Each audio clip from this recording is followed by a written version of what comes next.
All right, good morning. I'll call to order the August 18th, 2026 regular meeting of the Santa Barbara County Board of Supervisors. Madam Clerk, will you please call the roll?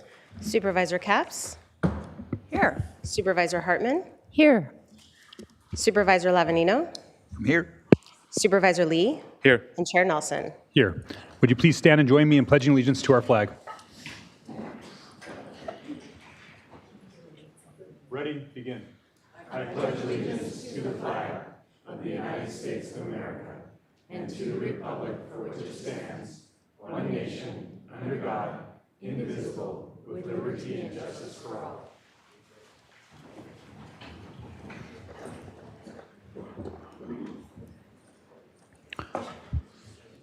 Our next item of business is approval of the minutes from the July 14th meeting of the Santa Barbara County Board of Supervisors. Can I get a motion? Move approval. Second? Second. Okay, motion from Hartman, second from Lee. All in favor signify by saying aye. Aye. Opposed? Motion passes unanimously. Next item of business is the County Executive Officer's Report. No report this morning, Chair. All right. Not yet. All right. Madam Clerk, are there any announcements or changes to our agenda today? Chair Nelson and members of the board, I just have one quick announcement this morning regarding public participation. For information on the Board of Supervisors' methods of public participation and instructions on how to provide public comment on items listed on today's agenda or during general public comment, please refer to page 2 of the agenda. Individuals who wish to provide verbal public comment may do so via Zoom by registering in advance using the link provided on page 2. Please note that Zoom is available solely for the purpose of providing verbal public comment and is not intended for viewing the meeting. Alternative viewing options are listed on page 2 of the agenda. If you have any questions, please contact the clerk of the board's office at area code 805-568-2240 or by email at sbcob@countyofsb.org. And that concludes my announcements for today. All right. Thank you, Madam Clerk. Next item of agenda is the administrative agenda. Would any board members like to pull any items? Right now I have 8, 16, 28, and 33.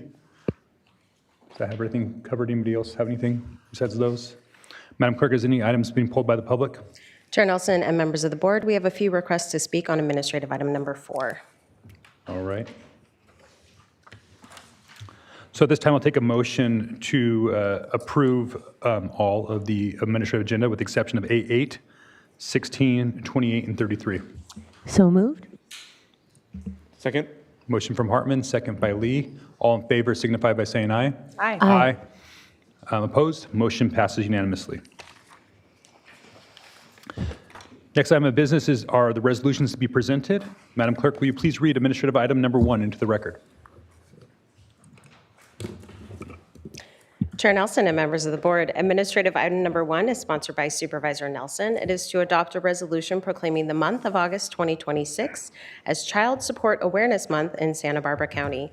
And joining us in person today, we have Director of Child Support Services, Meta Richardson, Lucy Reyes, Child Support Manager, and Desiree Hernandez, Legal Office Professional Senior. And as they're making their way to the podium, I'll go ahead and read the resolution. Whereas August is observed as Child Support Awareness Month, providing an opportunity to recognize the vital role child support services play in strengthening families through financial stability, promoting parental responsibility, and enhancing the well-being of children throughout our community. And whereas California's Child Support Program provides free or low-cost services that help parents through every step, including setting up and changing court orders, locating parents, completing genetic testing, arranging medical support, and handling payment collection and distribution. And whereas Santa Barbara County's goal is to give parents a simpler, more accessible path to meeting their child support responsibilities by offering tools that make the process easier and more accessible, thus helping parents focus on what matters most, raising healthy, secure, and thriving children. And whereas Santa Barbara County Child Support Services serves nearly 9,200 child support cases, distributing $28.3 million in annual support to families and children. And whereas during the month of August, Child Support Services is engaging the community through outreach and education at locations countywide, the Federal Correctional Complex, Lompoc, to social services staff, at County Health Back to School health fairs, during Kids Day at Waller Park, at Downtown Fridays in Santa Maria, during Old Town Market in Lompoc, on Spanish language radio, and with our annual school supply distribution, occurring this year at the Boys and Girls Clubs of Mid-Central Coast Ron Estebillo Clubhouse in Guadalupe. Now therefore be it hereby ordered and resolved that this Board of Supervisors of the County of Santa Barbara does hereby acknowledge August 2026 as Child Support Awareness Month in Santa Barbara County, passed and adopted today.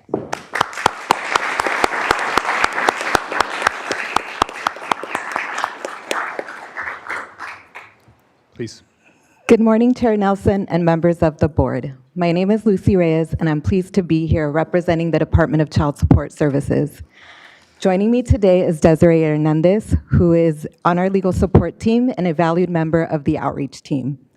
We are both honored to support the department's outreach efforts during Child Support Awareness Month. This August, we recognize Child Support Awareness Month, a time to shine light on the impact child support can have on children and families. And at its core, child support is about helping children have the stability and resources they need to grow, succeed, and thrive. Our role goes beyond establishing financial support.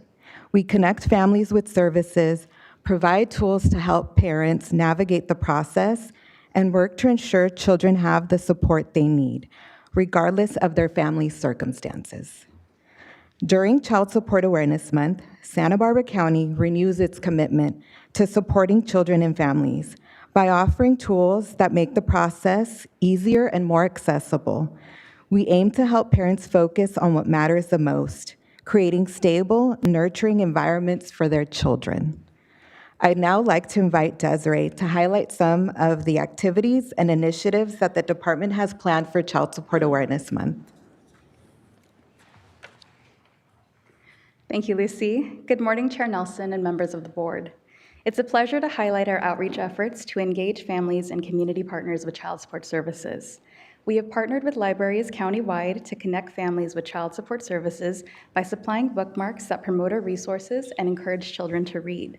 It's a simple initiative with a meaningful purpose, bringing families to resources that can strengthen their future while helping children build the knowledge and skills they need to succeed. We have also left some of these bookmarks to share with you all. We are proud to host the department's third annual Back to School Drive, where we provide school supplies to local students. This year, it was held at the Boys and Girls Club in Guadalupe on August 14th. To expand outreach and accessibility, we are participating in weekly Spanish language segments on La Mejor Radio to share information about the child support program and services available to families. Strengthening community partnerships remains a priority. We are providing informational sessions for Department of Social Services staff and educational workshops at the Federal Correctional Complex Lompoc, increasing awareness of child support services and connecting individuals with resources to support their families. These efforts reflect our strong commitment to expanding access, strengthening partnerships, and supporting children and families throughout Santa Barbara County. It's work we are proud to do every day, but we are pleased to celebrate it during Child Support Awareness Month. We appreciate the opportunity to celebrate Child Support Awareness Month with you all. Thank you. Thank you.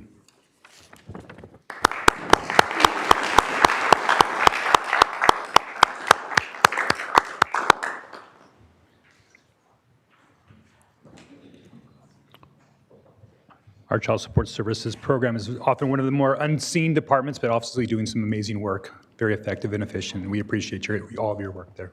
Supervisor Capps. And Chair Nelson, I just had a meeting with the director, and I just had to point out that I believe she told me that the tenure in her department is 17 years, the average tenure, and that is just incredible. The fact that not only you all are doing such important work, but that you are so dedicated to staying in our county and staying in that department, 17 years average. So thank you.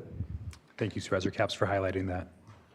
All right, the next item of business is administrative item number 2. Madam Clerk, will you please read that into the record? Chair Nelson and members of the board, administrative item number 2 is sponsored by Supervisor Lee and Supervisor Nelson. It is to adopt a resolution of commendation honoring Andrew Firestone for extraordinary service to Santa Barbara County's nonprofit community. And joining us in person today, we have Andrew Firestone. If you could please make your way to the podium. I'll go ahead and read the resolution. Whereas Andrew Firestone, a Santa Barbara native, has dedicated himself to supporting nonprofit organizations countywide, inspired early in life by his parents' example of philanthropy and deep community commitment. And whereas Andrew has played key leadership roles as a founding board member of MOXIE, the Wolf Museum of Exploration and Innovation, and as a board member of the Santa Barbara Bowl Foundation and Visit Santa Barbara, while also volunteering for dozens of nonprofits, including Direct Relief, Dream Foundation, CALM, Make-A-Wish Tri-Counties, Teddy Bear Cancer Foundation, Storyteller Children's Center, United Way of Santa Barbara County, and over 60 other nonprofits across the region. And whereas since 2007, Andrew has generously donated countless pro bono hours as an MC auctioneer, strategist, and volunteer for more than 70 Central Coast organizations, spanning family services, health, education, and the arts, carving out a vital role inspiring thousands of community members to recognize and embrace the life-changing impact of their support. And whereas with his signature blend of enthusiasm, humor, and heartfelt storytelling, Andrew's advocacy has helped raise tens of millions of dollars for nonprofits across the Central Coast, making him one of the region's most effective and adored champions of charitable giving. And whereas Andrew's family dedication to service proudly extends to his beloved children who actively participate in charitable efforts of their own, continuing the Firestone legacy of community engagement and heartfelt support for those in need. Now therefore be it hereby ordered and resolved that this Board of Supervisors of the County of Santa Barbara does hereby recognize Andrew Firestone for his deeply committed leadership and extraordinary contributions to strengthening the nonprofit community throughout the Central Coast. Passed and adopted today.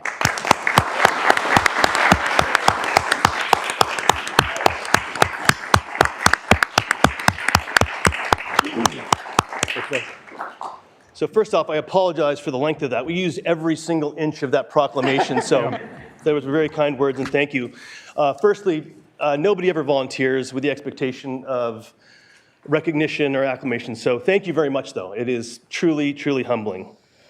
Secondly, Santa Barbara County has this incredible history and reputation for philanthropy and for volunteerism, and it's led primarily with the county and all 5 of you up there. And it's routinely that I see any 1, 2, 3, all 5 of you at any event here in the county, which is very, very special. That's not the rule. It's the exception for a community. So thank you for all of your service. Lastly, I'm joined with some friends here and 3 generations of Firestones. And volunteerism and our community is incredibly important to us. And I think if my father and my mother would say that if we have one job here, it's to make sure that we're raising empathetic, curious, and interesting children that are willing to go and do the work and get involved. And hopefully I'm doing that. So if that's one thing that I'm remembered by, aside from this amazing resolution, it's that I have raised kids that are also going to be involved and curious and empathetic to our community. So thank you very much. Thank you.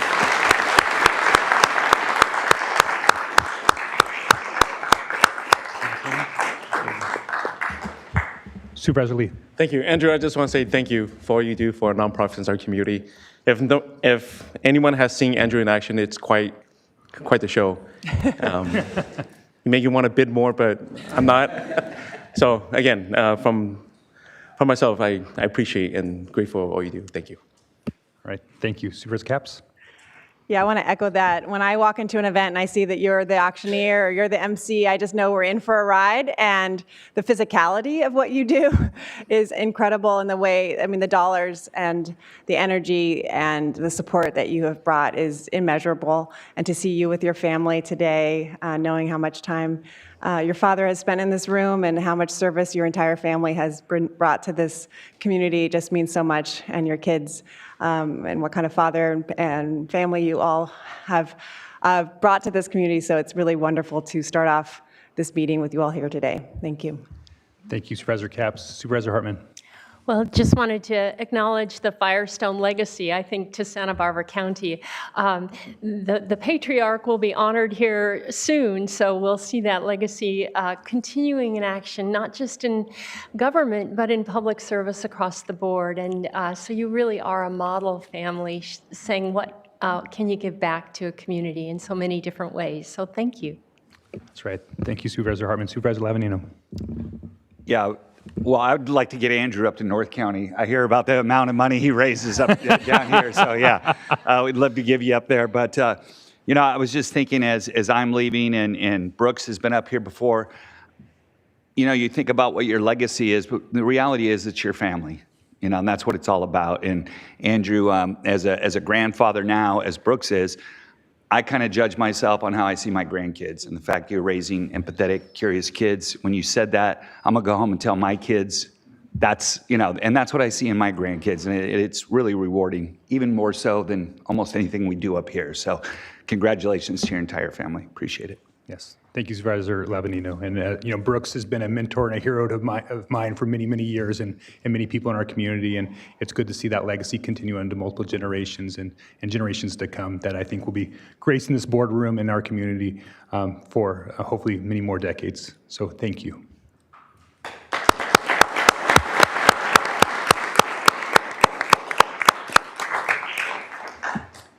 Our next item of business is our administrative item number 3. Madam Clerk, can you please read that item into the record?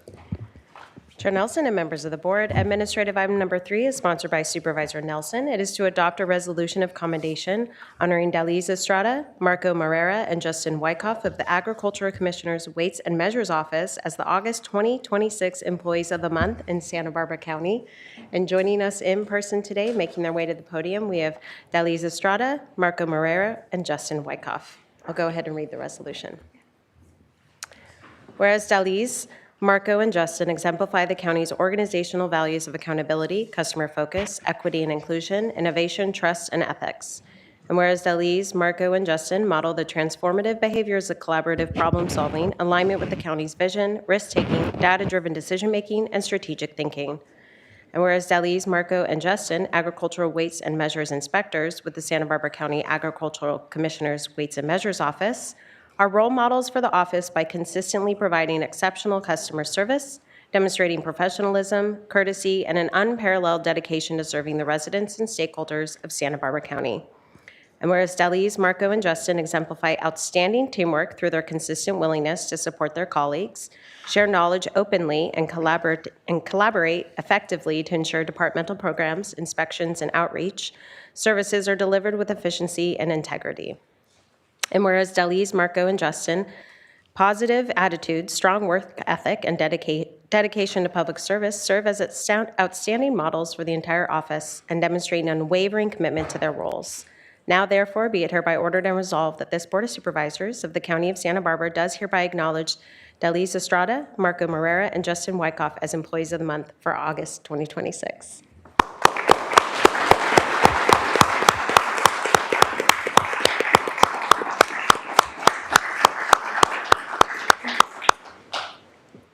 Good morning, Chair Nelson and members of the board.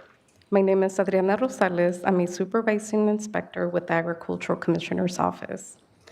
I'd like to thank you for the opportunity to acknowledge Daliz Estrada, Marco Marrero, and Justin Wyckoff as Employees of the Month. We're constantly inspired by our staff's hard work and dedication to public service. I am pleased to briefly share a bit about each of them today. Daliz initially worked with the department for 2.5 years as extra help, conducting trapping, working through the county.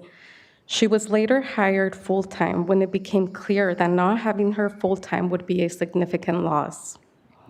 Since then, she has become someone our department relies on across a wide range of programs. She played an instrumental role in getting this year's crop and livestock report published and ensuring that the information provided is both accurate and useful for both agricultural industry and the public. She has also taken on the day-to-day management of our Ag Pass program, demonstrating exceptional dedication during emergency incidents by making sure participating farmers receive the support and the information they need during crisis.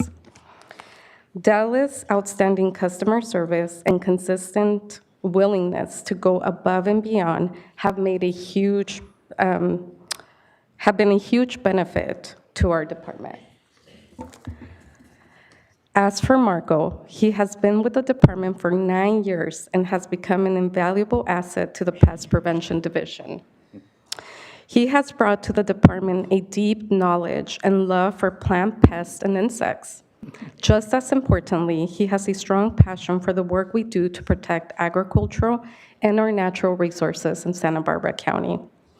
Whether assisting a resident or working with someone in the agricultural industry, or conducting parcel inspections and identifying potentially invasive pests, he approaches every task with diligence and careful attention to detail. He is always eager to share his extensive knowledge with his coworkers. Marco is willing to step in and help wherever he is needed. His enthusiasm for his work is clear, and he understands that the efforts he makes each day have a real and lasting impact on protecting agriculture and the natural environment in our county. Last but not least, Justin has been with the department for a little over 2 years. Yet in that relatively short time, he has become a tremendous asset to the Environmental Protection Division.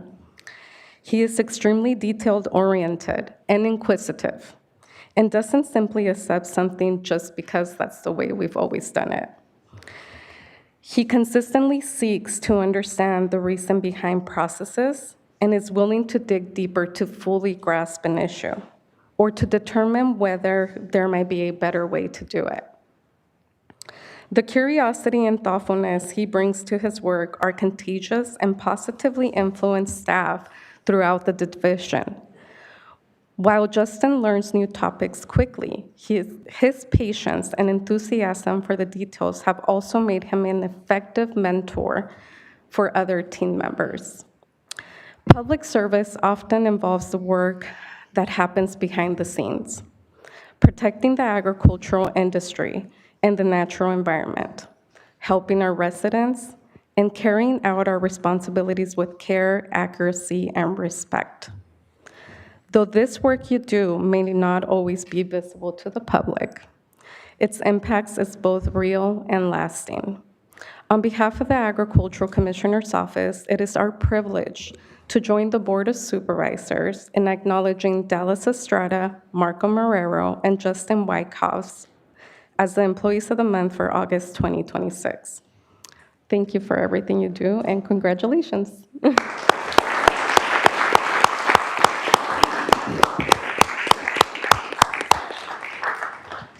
Good morning, Chair Nelson and members of the board. On behalf of my esteemed colleagues, I'd like to thank you all for this very special recognition. I'd also like to acknowledge our respective teammates, our department leadership, and our friends, and most importantly, our family. Their support allows us to be the best versions of ourselves, both professionally and personally, and make better versions of ourselves every day. So thank you all.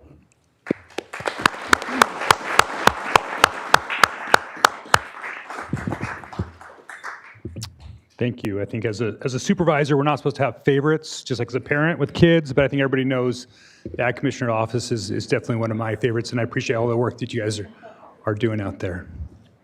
All right, I think we're going to continue item A4 in the meeting. I think that's the order of business. I'll second that. Second. Yeah, we got a second. Yeah, we might need to continue that to a future meeting. 2027. 27, that's right. Sounds good. All kidding aside. Madam Clerk, will you please read administrative item number 4 into the record? Chair Nelson and members of the board, administrative item number 4 is brought to us by the Board of Supervisors. It is to adopt a resolution of commendation honoring Mona Miyasato upon her retirement from the County of Santa Barbara after over 12 years as the County Executive Officer and over 30 years of combined service to the communities of Santa Monica, Marin, and Santa Barbara counties.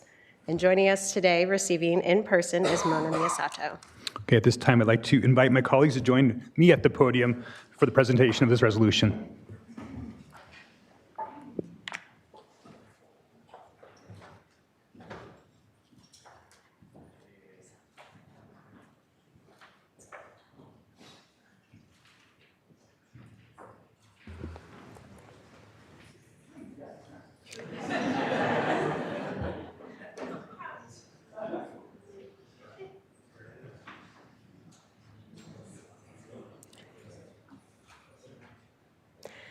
And I now have the honor to read the resolution. Whereas Mona Miyasato began her distinguished public service career more than 30 years ago, serving the communities of Santa Monica and Marin County before joining the Santa Barbara County in 2013, bringing with her a rare blend of calm leadership, sharp insight, integrity, and collaboration. And whereas Mona has spent the last 12 and a half years as County Executive Officer, leading a $1.7 billion organization with 23 departments and 4,700 employees with her signature steadiness and clarity, guiding the county through fiscal pressures, disasters, and even a global pandemic, all while making the complex seem understandable and the impossible seem manageable. And whereas Mona's leadership goes beyond budgets and operations, she has helped shape a clear vision, mission, and set of values for the county, grounded in service, accountability, customer focus, equity and inclusion, innovation, trust, and ethics. Under her leadership, these values are not just aspirational, they are embedded in how the county engages with residents, delivers services, and makes decisions. And whereas Mona's decision-making is rooted in listening, analyzing, and inviting multiple perspectives, enabling her to ask the tough questions, chart clear goals, and design solutions that last. And through this reflective yet forward-thinking approach, she helped transform the county into a more modern, transparent, and accessible organization, introducing digital services and permits, launching enterprise systems such as Workday, and expanding public transparency through newsletters, plain language board summaries, and an online budget tool. And whereas Mona has long been the behind-the-scenes force who brings people together, powered by collaboration, late-night phone calls, and countless meetings, all in service of the greater good. And because of her persistence, the county has made significant strides in serving vulnerable residents, reducing homelessness, and improving criminal justice and diversion systems. And under her guidance, new programs now offer early legal support, access to medication and mental health services, while interim supportive housing sites in 3 communities across the county have helped hundreds of people find housing, stability, and a path forward. And whereas she guided the county through 40 Emergency Operations Center activations, including the Thomas Fire, the January 9 debris flow, numerous wildfires and winter storms, and the COVID-19 pandemic, never rattled, always prepared. And while leading staff through some of our county's darkest moments, she somehow found time to accidentally adopt more than one rescue dog in need. And whereas Mona is not only an exceptional leader, but an incredible human being, humble, warm, witty, funny, and supportive, whose legacy will endure in the modern system she built, the people she mentored, the community she strengthened, and the culture of integrity and collaboration she leaves behind. And as we prepare to wish her well in retirement, we extend our heartfelt thanks to her husband, Dave, for sharing such a brilliant and remarkable person with us all these years. Now, therefore, be it hereby ordered and resolved that this Board of Supervisors honors and thanks Mona Miyasato for her exceptional decades of public service and her outstanding leadership as County Executive Officer, and congratulates her upon her well-earned retirement. Passed and adopted today.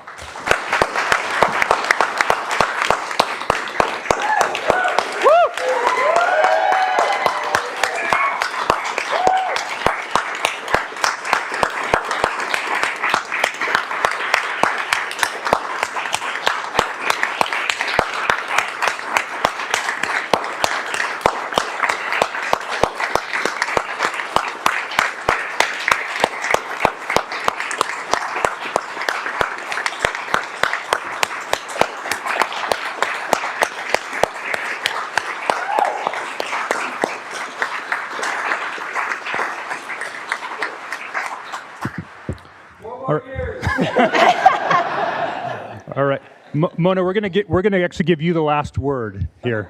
So if you'd like to sit down just for a moment, we're gonna go to public comment, and then we've got a few presentations. So.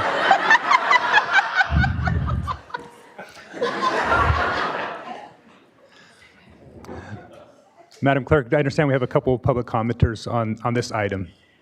Chair Nelson and members of the board, yes, we do have 2 requests to speak from the public on this item, and that is true. We want to give Mona the last word. So we are going to go to Robert Shaw here in Santa Barbara, to be followed by Dr. Lee Heller. Robert? Thank you, members of the board. My name is Robert Shaw. I'm the CEO of Central Coast Community Energy. And I really wanted to come down to thank Mona for her time, but to thank the board for allowing Mona to spend time serving as an operations board director at Central Coast Community Energy, serving on our executive committee as our vice chair, and doing so at a really transformative point in our agency.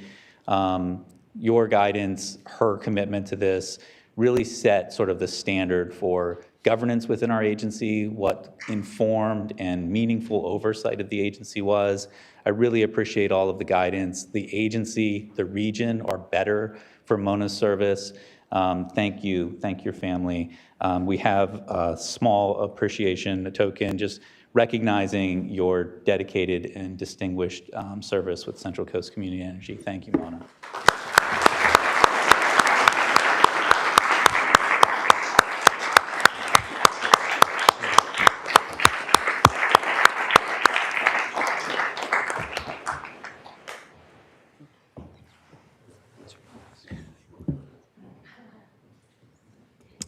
And we did have one additional request to speak from Dr. Lee Heller here in Santa Barbara.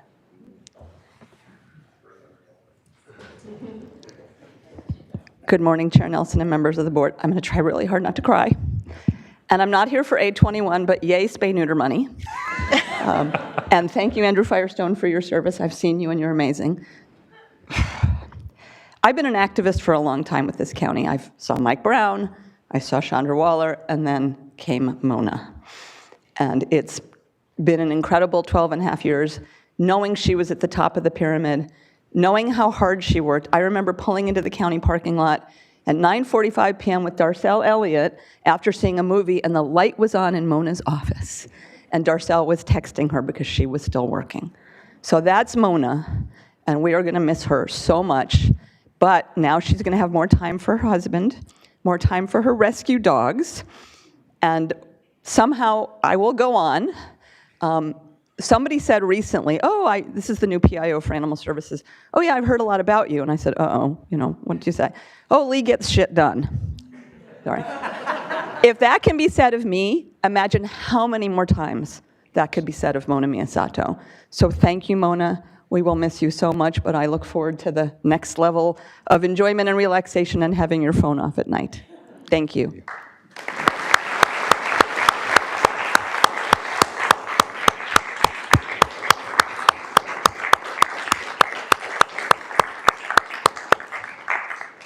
And at this time, we now have a short video to be presented or to show.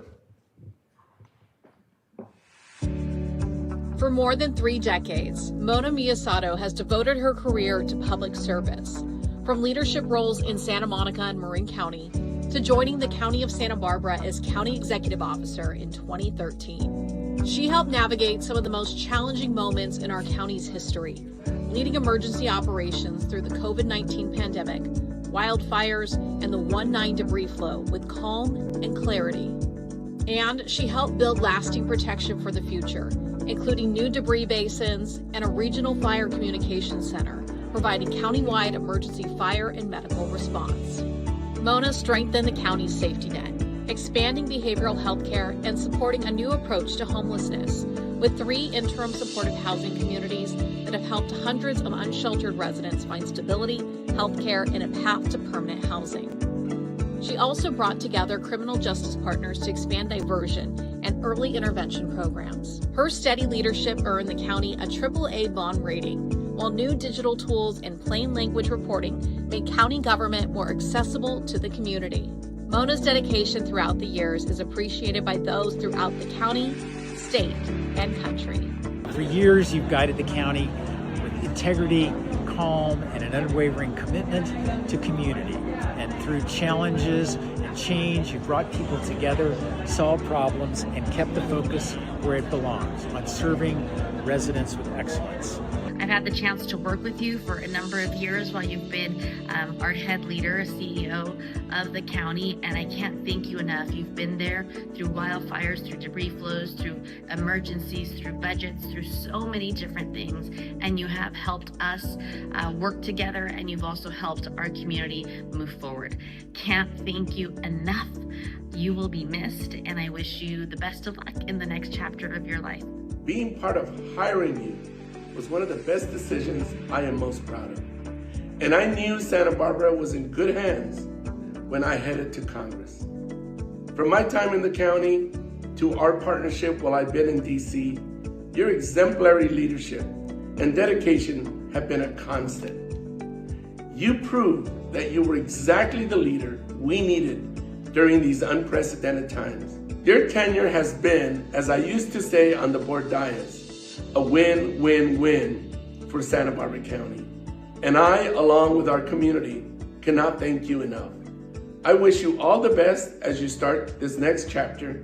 Take time to smell the roses. You deserve it. Thank you, Mona Miyasato, for your years of service and dedication to Santa Barbara County.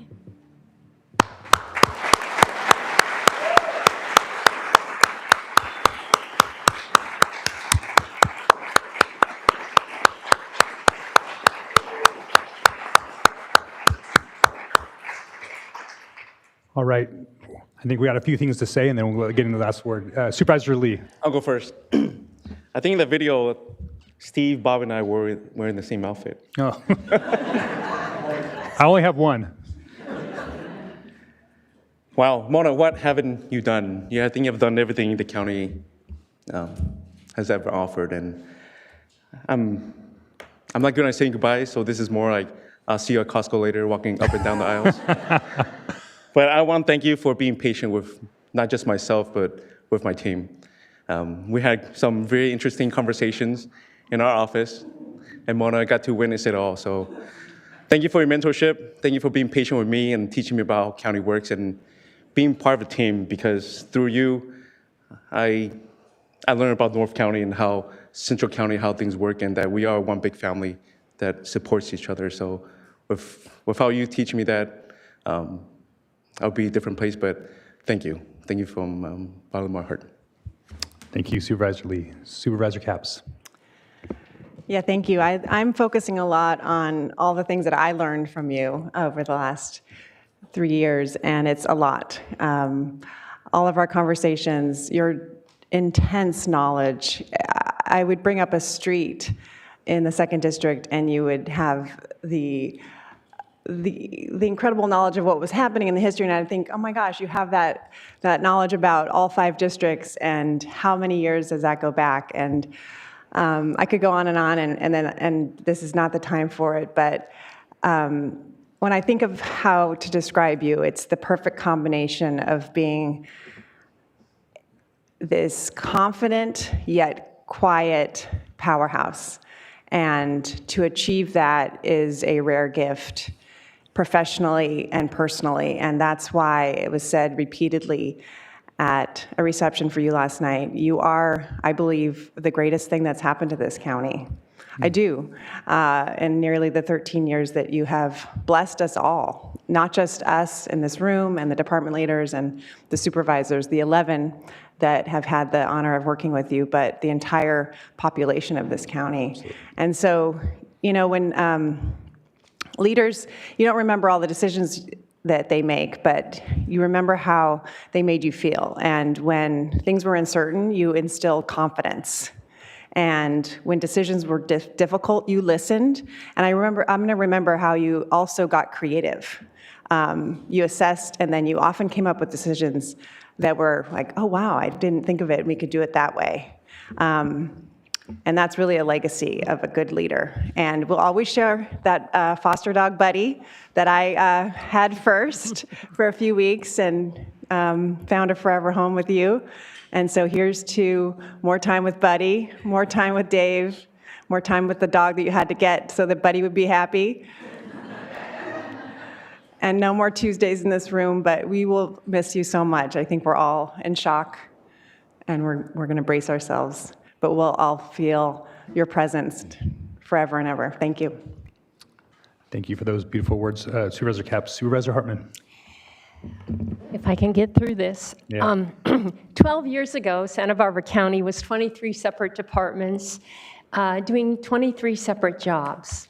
And Mona made us a team, one county, one future. She took a county that had lurched from crisis to crisis and taught us to treat emergencies just like Tuesdays, because under her, they practically became that, 43 plus fires, floods, a pandemic, and still the work of this county never missed a beat. Mona, you did it with something rare, can-do practicality, real polish, but not 1 ounce of ego. We had a party last night. It was supposed to be all about Mona, and it turned out being all about us.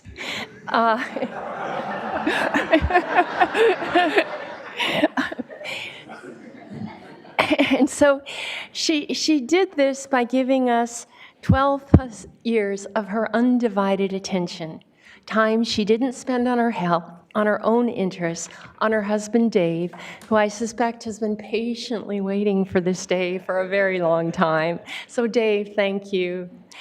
I grew up at a time when women didn't lead counties. In fact, women didn't lead much of anything.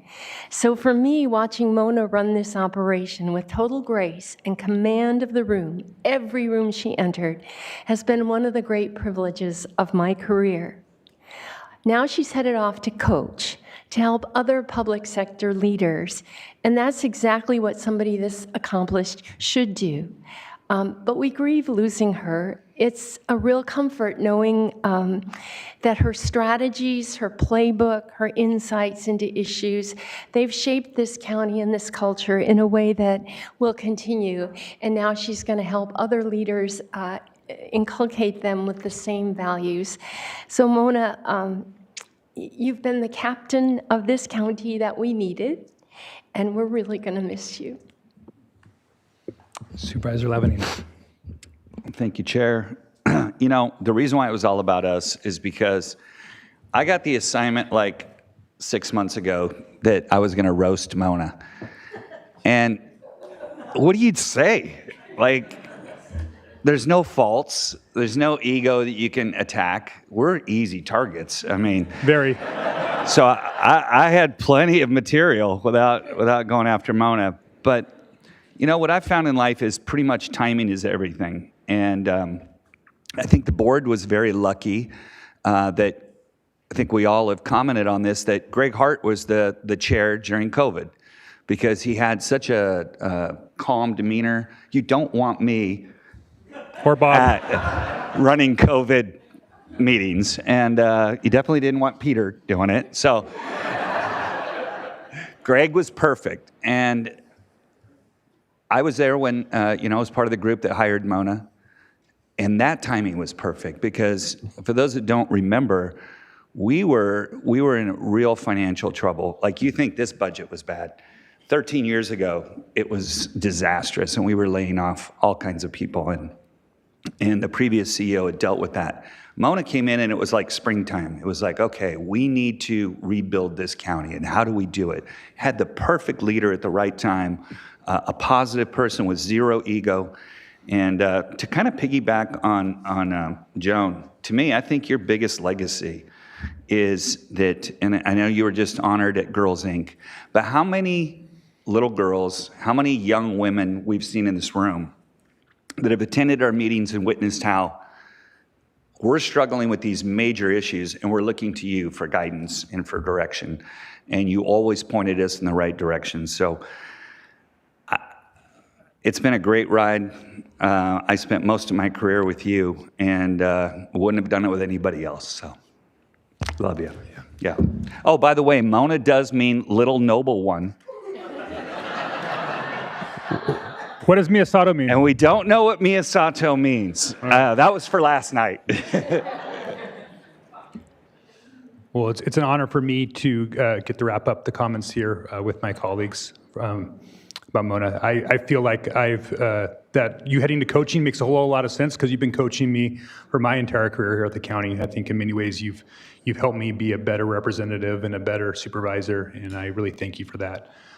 Something that a lot of people don't know about Mona, though, is that the amount of selflessness, you think that there's a long hours, but many times she put her own financial rewards, other benefits that she had rightfully earned, that many of her colleagues throughout the state were receiving. She put those aside because she wanted to set an example for the entire organization. She made the cuts within her own department before she asked other departments to make that too. And so I think that's the type of leader that I think we can all look to, and that's the type of coach that we all want to have, is someone that we respect and honor in that way. And so Mona, on behalf of the constituents of the 4th District and the entire county, we were blessed to have you as our CEO for the last 12 and a half years, and we wish you the best of luck, and God bless you.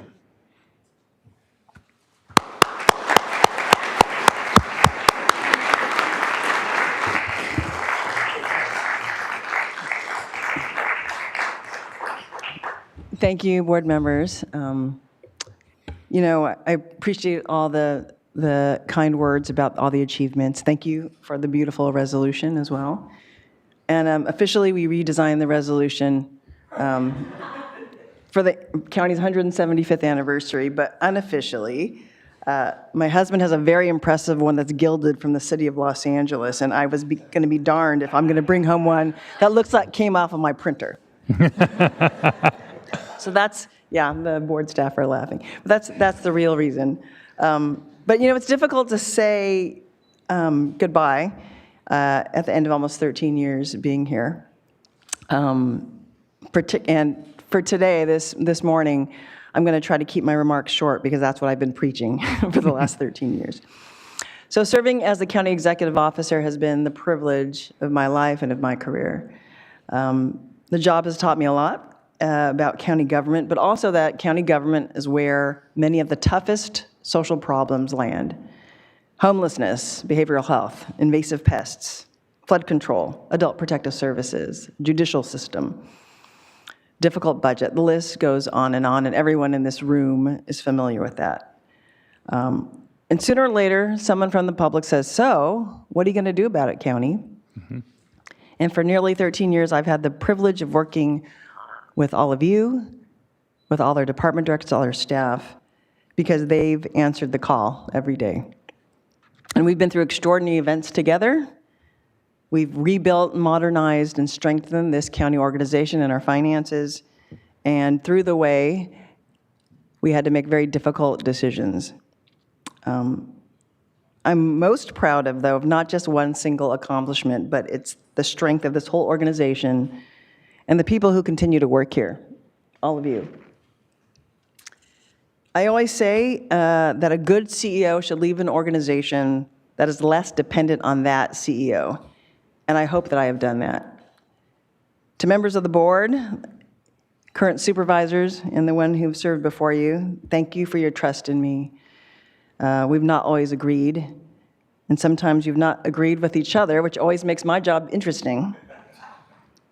But I've always respected the responsibility that you carry on your shoulders as elected officials, and I've been honored my whole career to help you govern.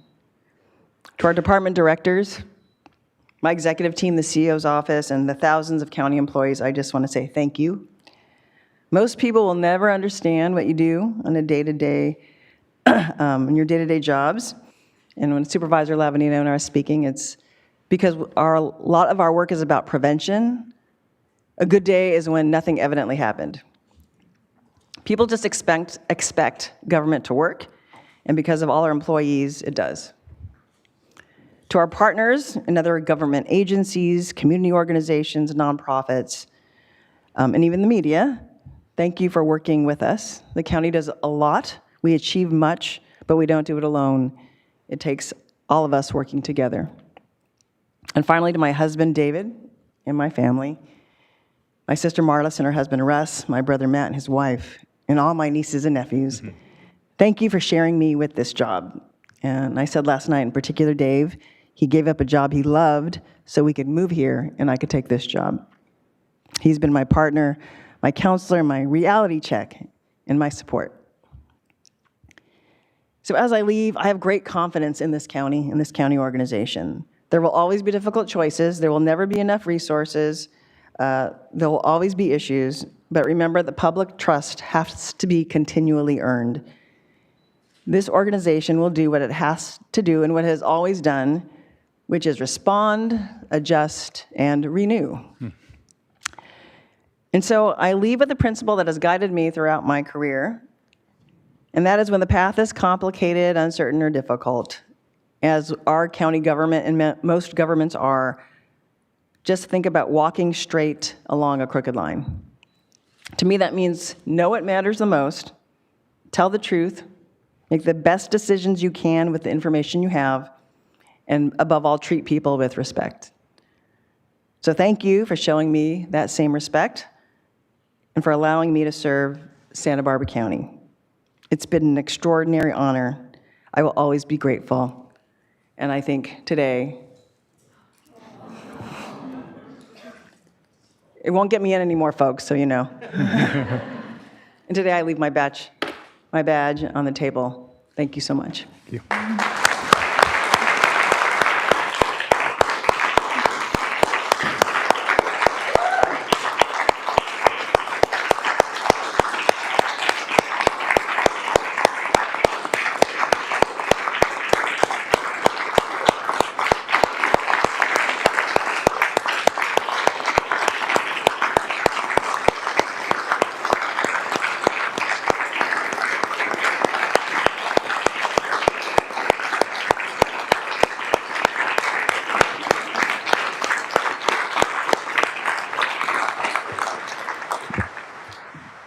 At this time, we're going to go ahead and take a 5-minute break. So we'll be back to county business in a few.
All right, everybody. Well, welcome back. All right, we're coming back to the August 18th, 2026 meeting of the Santa Barbara County Board of Supervisors. We just finished our resolutions, including, I think, a record 2 standing ovations, and I think the longest standing ovation in Santa Barbara County history for our outgoing CEO, Mona Miyasato. Well deserved. But back on to business as she would expect. And so, Madam Clerk, will you please read item number A8 into the record? Chair Nelson and members of the board, administrative item number 8 is from the Auditor Controller's Office. It is to consider recommendations regarding the Sheriff's Office overtime analysis report for July 2025 through June 2026. All right, let's see. I think this was Supervisor Lee. Yes, I apologize. Supervisor Lee. Good, thank you. I just want to highlight the report and that the changes that Sheriff's Department has made. The projection came in lower, and they are being effective on the overtime. I will give Under Sheriff Brad Welch a chance to talk about what he has done and what they plan to do. Thank you, Under Sheriff Welch. Through the chair. So about 9 months ago, when the auditor's report came out about our overtime, our sheriff gave the executive team clear direction for us to really get into the weeds of our overtime and find out what is operationally required and what we can reduce as far as, our discretionary service levels. And so our team really worked hard, and I want to give credit to our supervisors, our frontline supervisors, and our management team, because they're the ones that are actually doing this on a daily basis. We're able to kind of tweak in our review processes and make them stronger. And we're able to institute additional levers and controls so we can monitor what is required and what we can do without. And I think this latest auditor report, and I have to, of course, give credit to them, is showing the amazing work our supervisory management teams are doing in reducing our overtime footprint, but also still maintaining the safety that the County of Santa Barbara and this board requires. Good. I just want to highlight that and say, I just want to say great job on continuing to work on that. Thank you. All right, thank you, Supervisor Lee. Supervisor Capps. Yeah, no, I'm glad. Thank you, Supervisor Lee, for pulling it. I also wanted to give you the opportunity, the fact that, we're already seeing a reduction of $3.4 million is really significant. I know you're staying on it because we still have nearly half of employees, I believe, are working over 12 hours a day, which is a lot for them, and also some costs, so we still need some structural changes, which I know you're staying on, and we're working at the board level too. And since there has been a development that I know you all are taking extremely seriously, I read the statements in the news, I just wanted to give you the opportunity to speak about the second arrest that did relate to overtime, because I know, again, how seriously you're taking it, and wanted to ask you if there's anything that you've learned from that you can speak to. I understand if not, but if there's anything from that experience that is changing any practices from here on out. Sure. Supervisor Capps, through the chair.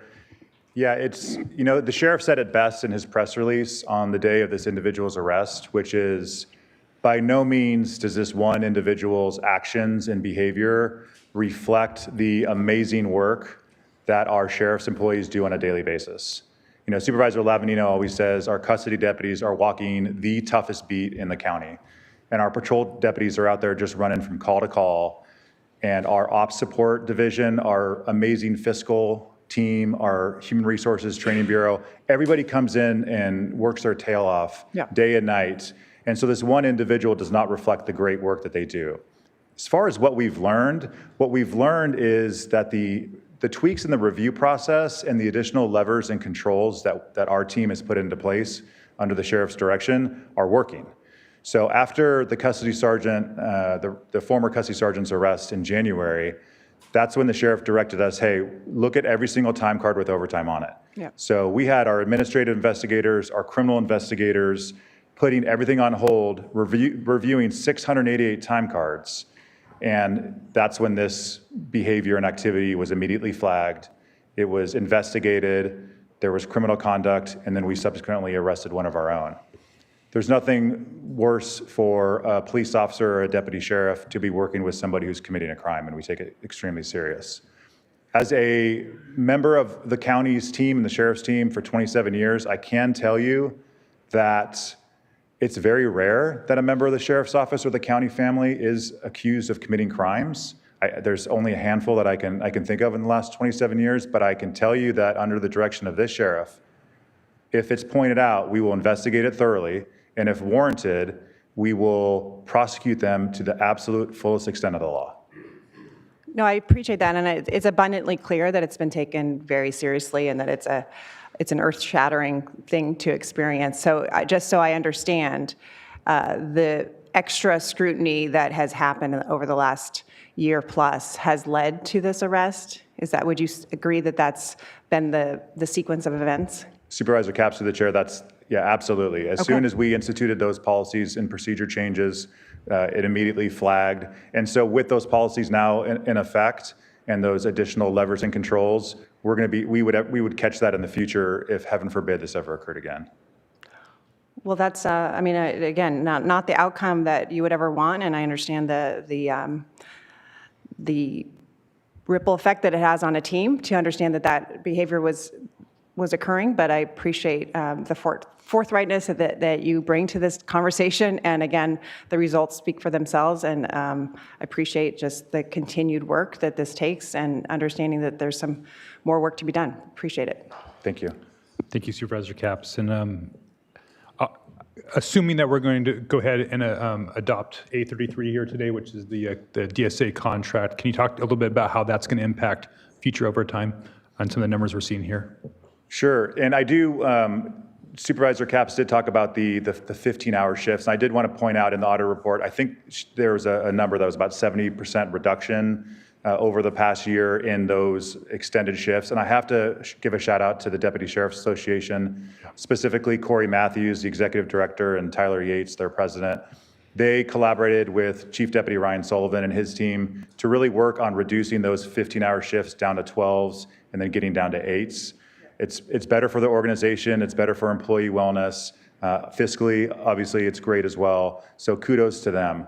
As far as the DSA contract, there is discussion on the 812, I believe it's 812,000 set aside going towards the equity raise for the Deputy Sheriff Association. Of course, we support our deputies, getting back up to market value where they need to, so we can continue to recruit and retain. That 812, we had other ideas for it. We're hoping to use it. Well, I think we'll actually talk about that when we actually on A33. I was actually just kind of curious on what would the implementation of this contract mean for ongoing overtime. Chair Nelson, unfortunately, we're not budgeted for the raises as far as overtime. And so I do want to caution the board, while we're seeing that huge reduction in overtime hours every 2 weeks, I think we're between 33 and 50% less overtime hours every 2 weeks than we were last year. The increase in the DSA contract is going to have our costs creep up, just because we're not funded on the overtime raises. So that is going to be an issue for us that we're at the handle. Okay, thank you. Let's go ahead and get a motion on this one, and then while you're here, Under Sheriff Welch, we'll probably go right to A33 so we can have you speak to that as well. So can I get a motion on A8? I move staff recommendation. Second. That's just a receive and file. So all in favor signify by saying aye. Aye. Opposed? Motion passes unanimously. So since we have the sheriff already up here, let's go ahead and move right to A33. Chair Nelson and members of the board, administrative item number 33 is from the Human Resources Department. It is to consider recommendations regarding the Deputy Sheriff's Association Successor Memorandum of Understanding, August 17, 2026 through July 2nd, 2028. All right, and I think Supervisor Lee wanted to pull this. Do you have some? I do. I have questions for staff, and just to clarify, I just want to ask, has the funding source been determined yet for the DSA contract? Supervisor Lee, the final action on the funding source will happen on 9/1 when we bring the fourth quarter report for the budget. Got it. So will staff come back with options for us to see how to fund this? The recommendation in the board letter is to use the $812,000. That's the recommendation. If your board determines that they want to direct staff to find alternative sources, we can do that. Okay, I want to say I'll be supportive of looking at, just be open-minded, be looking at different options for it instead of just determining right now, if that's okay with everyone. So what action today, we're just going to be approving the contract. And then on 9/1, we have to look at what the exact funding source is, because obviously this increase in the raise will therefore potentially put the sheriff over budget. So we're going to need to make some adjustments. Is that how I understand that? That's correct. So the actions to actually make the funding decision will happen on 9/1, not today. Okay. Understood. Supervisor Hartman. I would like to have Human Resources Director Christy Schmidt come and talk about what this DSA contract means for overtime. There were some things in the former contract that contributed to overtime, and we've tried to redress those as best we could, so I would like you to explain. Thank you, Supervisor Hartman, through the chair. Christy Schmidt, Human Resources Director. Yes, our negotiators were able to work with the DSA to explore ways that the labor contract could be changed to increase controls and reduce costs for overtime. And so there's a couple of ways that the contract does that. In one instance, it controls what we call MOU overtime. So where federal law requires that overtime at a premium be paid after 40 hours actually worked. Our agreements had time off for sick time and comp time, vacation, holiday, counting as time worked, and that is not required by law. So in this agreement, comp time and sick time are no longer counted as base hours, and so if someone works additional hours, that will still be paid, but not at a premium for overtime. So that will help control costs. We've also made additional changes to comp time and some controls on comp time that'll hopefully reduce the need for overtime a little bit further, and some other provisions around controlling portal-to-portal pay. So there are a number of things in the contract that should help toward that, and certainly we can see how that affects your numbers over time. And thank you and to the DSA for figuring that out. It's very complicated, but I think we've made some real progress with this contract. Supervisor Capps, do you have an additional question? Yeah, I do. Just a clarification, I believe, for CEO's office. And I agree. I echo the kudos, because this is a complicated contract that we've made a lot of progress with. So just to clarify the status, this basically says that with this salary increase, which was the request, this indicates that it'll be paid for by the set-aside that we previously set aside for the Sheriff's Department, since this is going to the Sheriff's Department. That is correct, Supervisor Capps. The recommendation today is that we come back on 9/1 with a budget revision that is funded by the $812,000 set aside. For the Sheriff's Department. For the Sheriff's Department. To the Sheriff's Department. To the Sheriff's Department. Perfect. Thank you. And just to clarify that, during budget discussions, we had considered potentially using the $812,000 to increase positions for Isla Vista that had been previously cut. Is that how we had previously been programming those dollars? Chair Nelson, that $812,000 set aside was specified for sheriff uses, and it included, in the write-up on it, potential uses of it that included, if overtime costs, exceeded like previous years, IV foot patrol was a potential, or other uses as your board saw fit. And we said at that time that we would come back with recommendations to allocate. And this time, the Isla Vista Foot Patrol is fully unfunded at this point. So. The action that was taken at the board and the adoption of the budget has continued through. So at this time, yes, those cuts are in place. Okay, understood. Thank you. I just also wanted to extend my thanks to the DSA. This, I think, was one of the more difficult negotiations. And, a lot of the DSA negotiators are also Often people who are working in the jail are on patrol, and they also have families, and then they're also doing this as an extra duty. They do have, I think, an executive director, but this is a lot of stress to pit through this and get an organization together to a contract, as well as our HR team. And I just wanted to thank them and my appreciation for their DSA President Tyler Yates and his work and their team to get to a contract that I think makes a lot of progress, sets an example for other negotiating groups too, that we'll see how this board's going to deal with overtime in the future, or how we're trying to look at those types of things. So I think this is, again, a hard contract, but I think a necessary contract for our county to move forward with controlling costs and overtime issues. Supervisor Lee. Good. Just want to ask follow-up questions about the funding. So the board has discretion over the allocation of that money, correct? Supervisor Lee, that source of funds is discretionary general revenue. It was set aside by your board in a committed fund balance. So it is a 4/5 vote to, when we bring the budget revision back, to release that later in the year. But it is from a committed fund balance of discretionary general fund dollars. So it's the board's discretion. Got it. And you bring back on 9/1 for us to discuss. Correct. Our intention would be to bring back the budget revision for your board to approve or not approve. It'd be a 4/5 approval to release that 812 into the sheriff's budget to cover the increased unbudgeted costs that you're approving today. Got it. Thank you. All right. With that, Supervisor Hartman. Yeah, one other thing, I just wanted to explain my reasoning on this. It's a really tight budget year, and we have other bargaining units coming up. And this contract really stands out on its own because we made those changes regarding overtime, and that means we'll have some savings over time that could be reinvested to try to bring the sheriff's deputies and custody deputies up to market, because they're way out of market. So I don't think that this is a good guide for other bargaining units, and just want to get that on the table. Okay. Bob. Yes, Supervisor Lavigno. Thank you. I just would ask staff too on 9/1 when we do bring it to find out what, also get us some clarification on if there's negotiations, or give us a status on the UCSB talks or negotiations about how we do handle Isla Vista.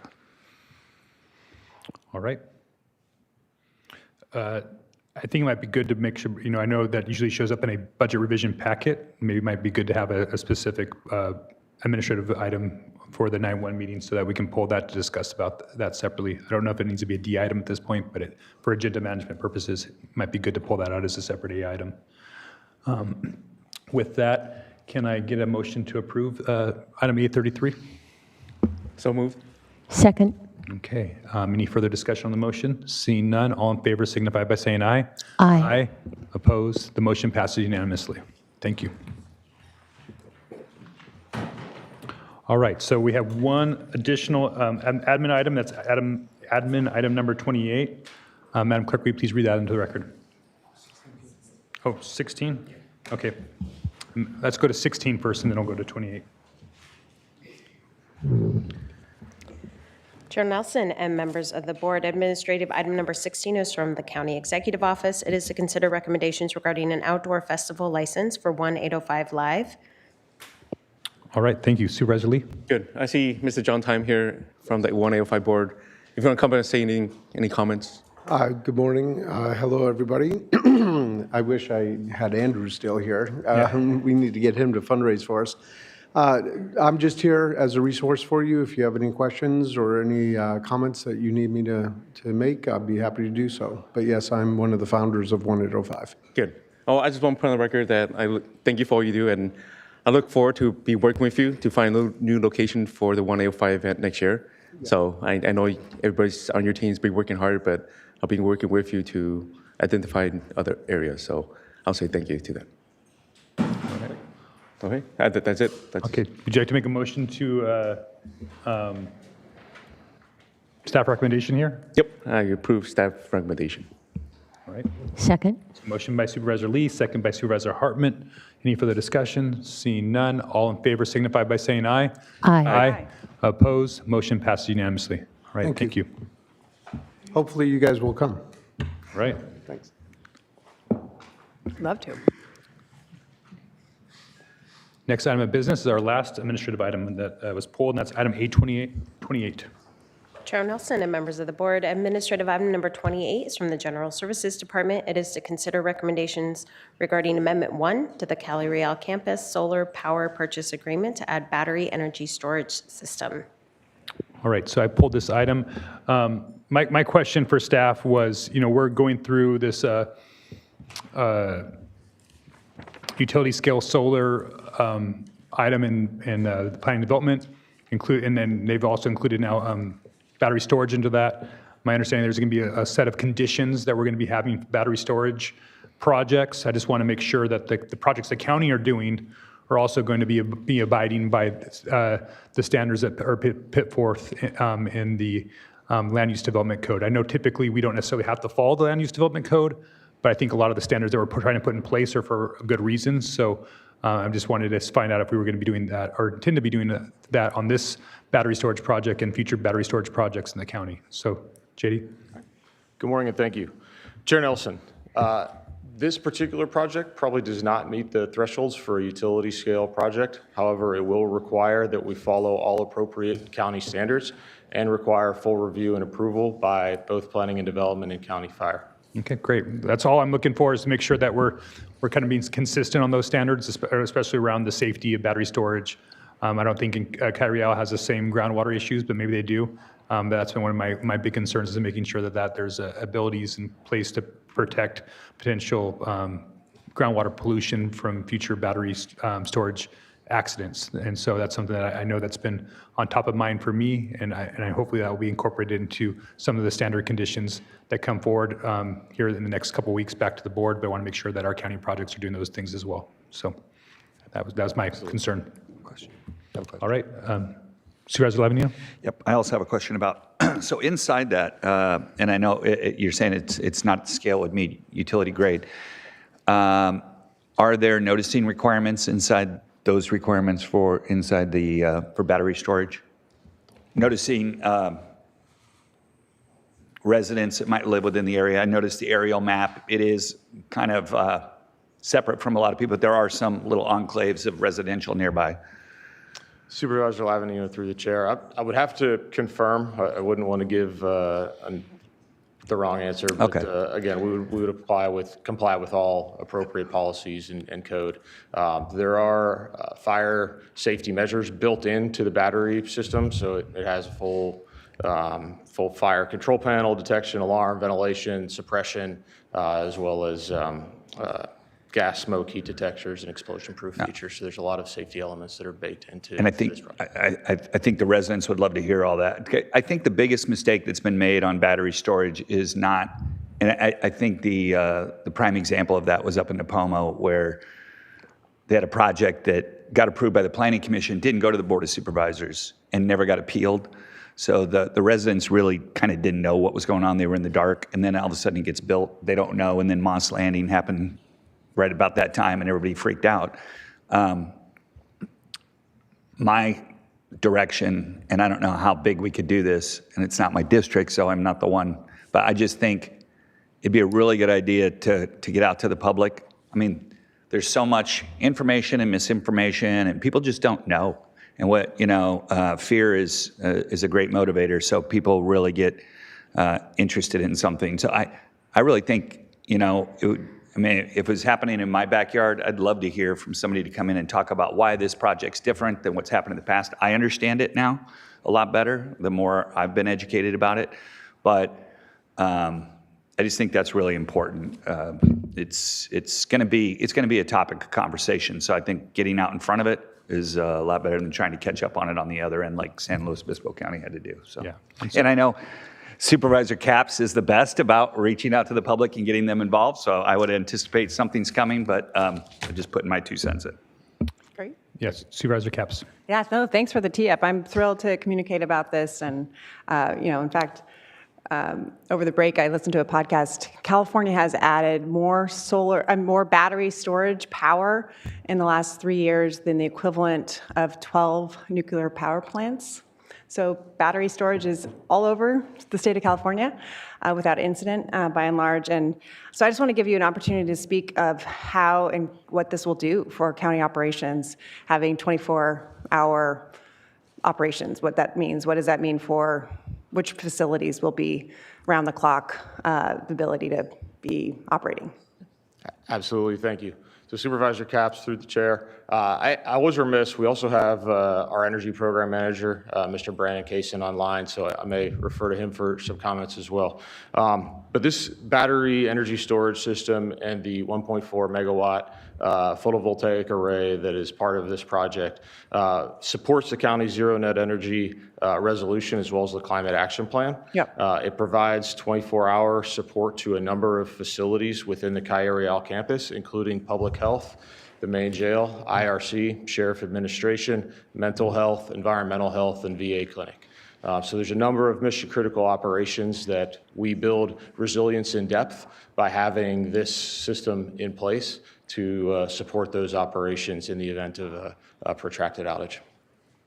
And in terms of cost savings, can you just speak to the benefits of battery storage? Over the, Supervisor Capps through the chair, over the 30-year lifespan that we used to assess these projects, we project a $12.5 million cost savings to the county based on having fixed utility rates, and it's a 0% escalation in this case by the PPA, so we're locked into a rate for the lifespan of the power purchase agreement. Great, and again, extremely, you did the list pretty quickly, but the jail, the PUF, pretty mission-critical services that if power were to go out, it would be disastrous if these facilities were not able to operate. So I'm thrilled. I was so happy to see this item come to us, and appreciate, especially as we are talking about utility scale solar. I think this was a really important item to bring. So thank you, Chair Nelson, for pulling it. Thank you. Yeah. So thank you. Yeah, and I was not trying to pick on this one in particular. I just wanted to make sure that we're using that same standard, because I think the size of the battery storage here is similar to what we're going to be regulating in that ordinance, and so I want to make sure that it's apples to apples, that we're abiding by the same rules that we're going to be putting out there in the public, the protections that we provide on setbacks and safety measures are uniform, or at least to the highest standard possible. So that's what I'm hoping to see here, and in future projects that you guys explore battery storage at other sites throughout the county. So that's so I'm glad to hear that. And with that, I'll go ahead and take a motion to approve this item. So moved. I'll approve it. I'll second. All right. And I'm sorry, Madam Clerk, we haven't had any public comment, right, on any of these items? I apologize for not asking. Chair Nelson and members of the board, that is correct. We only received requests to speak on administrative item number 4 on today's agenda. I just want to clarify for the record and for those watching. So no public comment. We have a motion and a second. All in favor signify by saying aye. Aye. Aye. Opposed? Motion passes unanimously. All right, that concludes our administrative agenda. At this time is our time for general public comment. Madam Clerk, is there any members of the general public comment that want to speak on items that are not on our agenda today? Chair Nelson and members of the board, yes, we have 2 requests to speak in general public comment today. We are going to first begin here in Santa Barbara with Fred Razzo. Then we will go to Zoom with Gina Corres. All right, I'll go ahead and close general public comment at this time. Fred? Welcome, Mr. Razzo. Very good.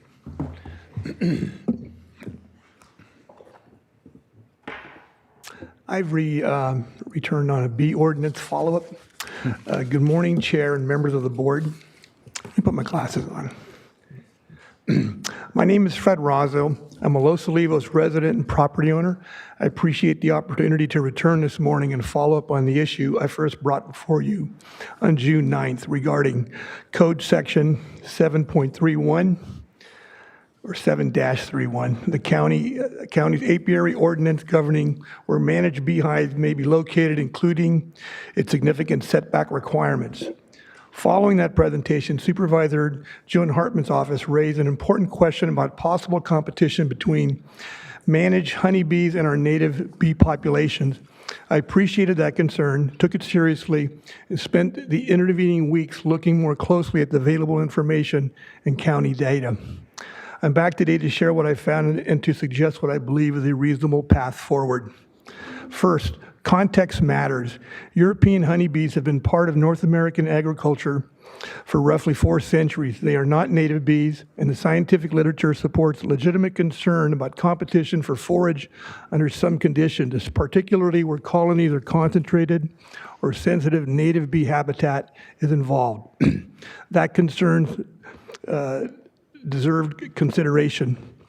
But scale also matters. A homeowner maintaining 1 or 2 well-managed hives with a dependable water source could provide pollination benefits to the homeowner's property and surrounding gardens. That is fundamentally different in scale and concentration from commercial agricultural placements that may involve dozens, hundreds, or substantially more colonies concentrated for crop pollination. Yet, Section 7-31 does not adequately recognize that distinction. The county's fixed setback requirements can make even 1 or 2 managed hives effectively impossible on many otherwise appropriate rural parcels. At the same time, the ordinance provides an exception from the 300-foot property line and road restriction for colonies placed for crop pollination. In other words, a very small residential apiary can face a restriction that a very large commercial pollination placement does not. That distinction deserves reconsideration, not because commercial pollination is undesirable, quite the opposite. Those operations provide an important agricultural service and significant pollination benefits. The point is that the ordinance measures a colony largely as a colony, rather than adequately considering scale, concentration, duration, location, management, and actual risk. The City of Santa Barbara's beekeeping framework is also worth considering. I'm not suggesting that a city ordinance simply be transplanted into rural Santa Barbara County, but given the size of many of our rural residential parcels, its experience demonstrates that appropriately managed hives with water, responsible husbandry, and significant safeguards for neighbors can coexist successfully within a regulatory framework. Thank you, Fred. That is your time. Okay. Very good. Okay, Mr. Charles, are you almost done? I'm sorry? Are you almost done? Are you almost done with your? Yeah. Do you want to finish? Maybe another 30 seconds, Yeah, but go I ahead. apologize for going No, on. that's fine. Please finish. I have the time. Very good. Thank you very much. I appreciate that. Yeah. The information I received from the Agricultural Commissioner's Office, together with the native bee research and supporting material, is included in the written public record I have submitted. I sincerely thank Commissioner Jose Chang, his staff, and Supervisor Hartman's office for their responsiveness and assistance. My request today is therefore measured and straightforward. Refer Section 7-31 staff for review and bring it back on a future public agenda. Considered a tiered approach, reasonable standards for small managed apiaries, appropriate reporting and safeguards for larger or temporary commercial placements, and specific protections where evidence identifies sensitive native bee habitat. This does not require choosing between agricultural managed honeybees, native bees, or our neighbors. It asks the county to recognize the difference among them and regulate according to scale and demonstrated risk. After reviewing the information, I believe 7-31 deserves consideration. Thank you for your time, your leadership, and your service to Santa Barbara County, and thank you for the extra time. All right, thank you, Mr. Razo. We will now go to our final speaker on Zoom, Gina Juarez. Gina? Hi, good morning. Chair Nelson, members of the board, welcome back from summer recess. I hope everybody got a good rest. My name is Gina Rodardi Quiros. I am speaking today in my role as a board member for Families Act. Our organization works directly with families impacted by the behavioral health and criminal justice systems. I am here to speak about an urgent issue in our jail that falls within the purview of this board. Counties are legally required to provide timely psychiatric care for individuals in custody who have serious mental illness. This includes prompt evaluation, stabilization, and when clinically necessary, transfer to a facility for adequate care. These are statutory obligations designed to prevent deterioration, crisis, and liability. Statewide standards also demand strict jail oversight, particularly around mental health care, safety, and conditions of confinement, requiring counties to correct care deficiencies proactively. There is a concerning backlog in the jail in getting individuals transferred to their court-ordered treatment beds. A significant number of inmates remain in custody waiting for transfer to a facility that is a higher level of care. Every day in which these individuals sit in custody, they are subjected to an environment that worsens their mental health symptoms. We highly recommend that inmates with severe mental illness be transferred immediately so that they can get treated and stabilized. If there's anything we can do to assist in helping to get these individuals into those beds, we are happy to do so. Thank you for your time, your dedication, and your service, and for making Santa Barbara County one of the best places to live. Thank you. And that concludes general public comment for today. All right, thank you for our public commenters. We'll go ahead and roll right into our first departmental item. Madam Clerk, can you please read departmental item number 1 to the record? Chair Nelson and members of the board, departmental item number 1 is from the County Executive Office. It is a hearing to consider recommendations regarding the state budget for fiscal year 2026 through 2027, summary, and county impacts.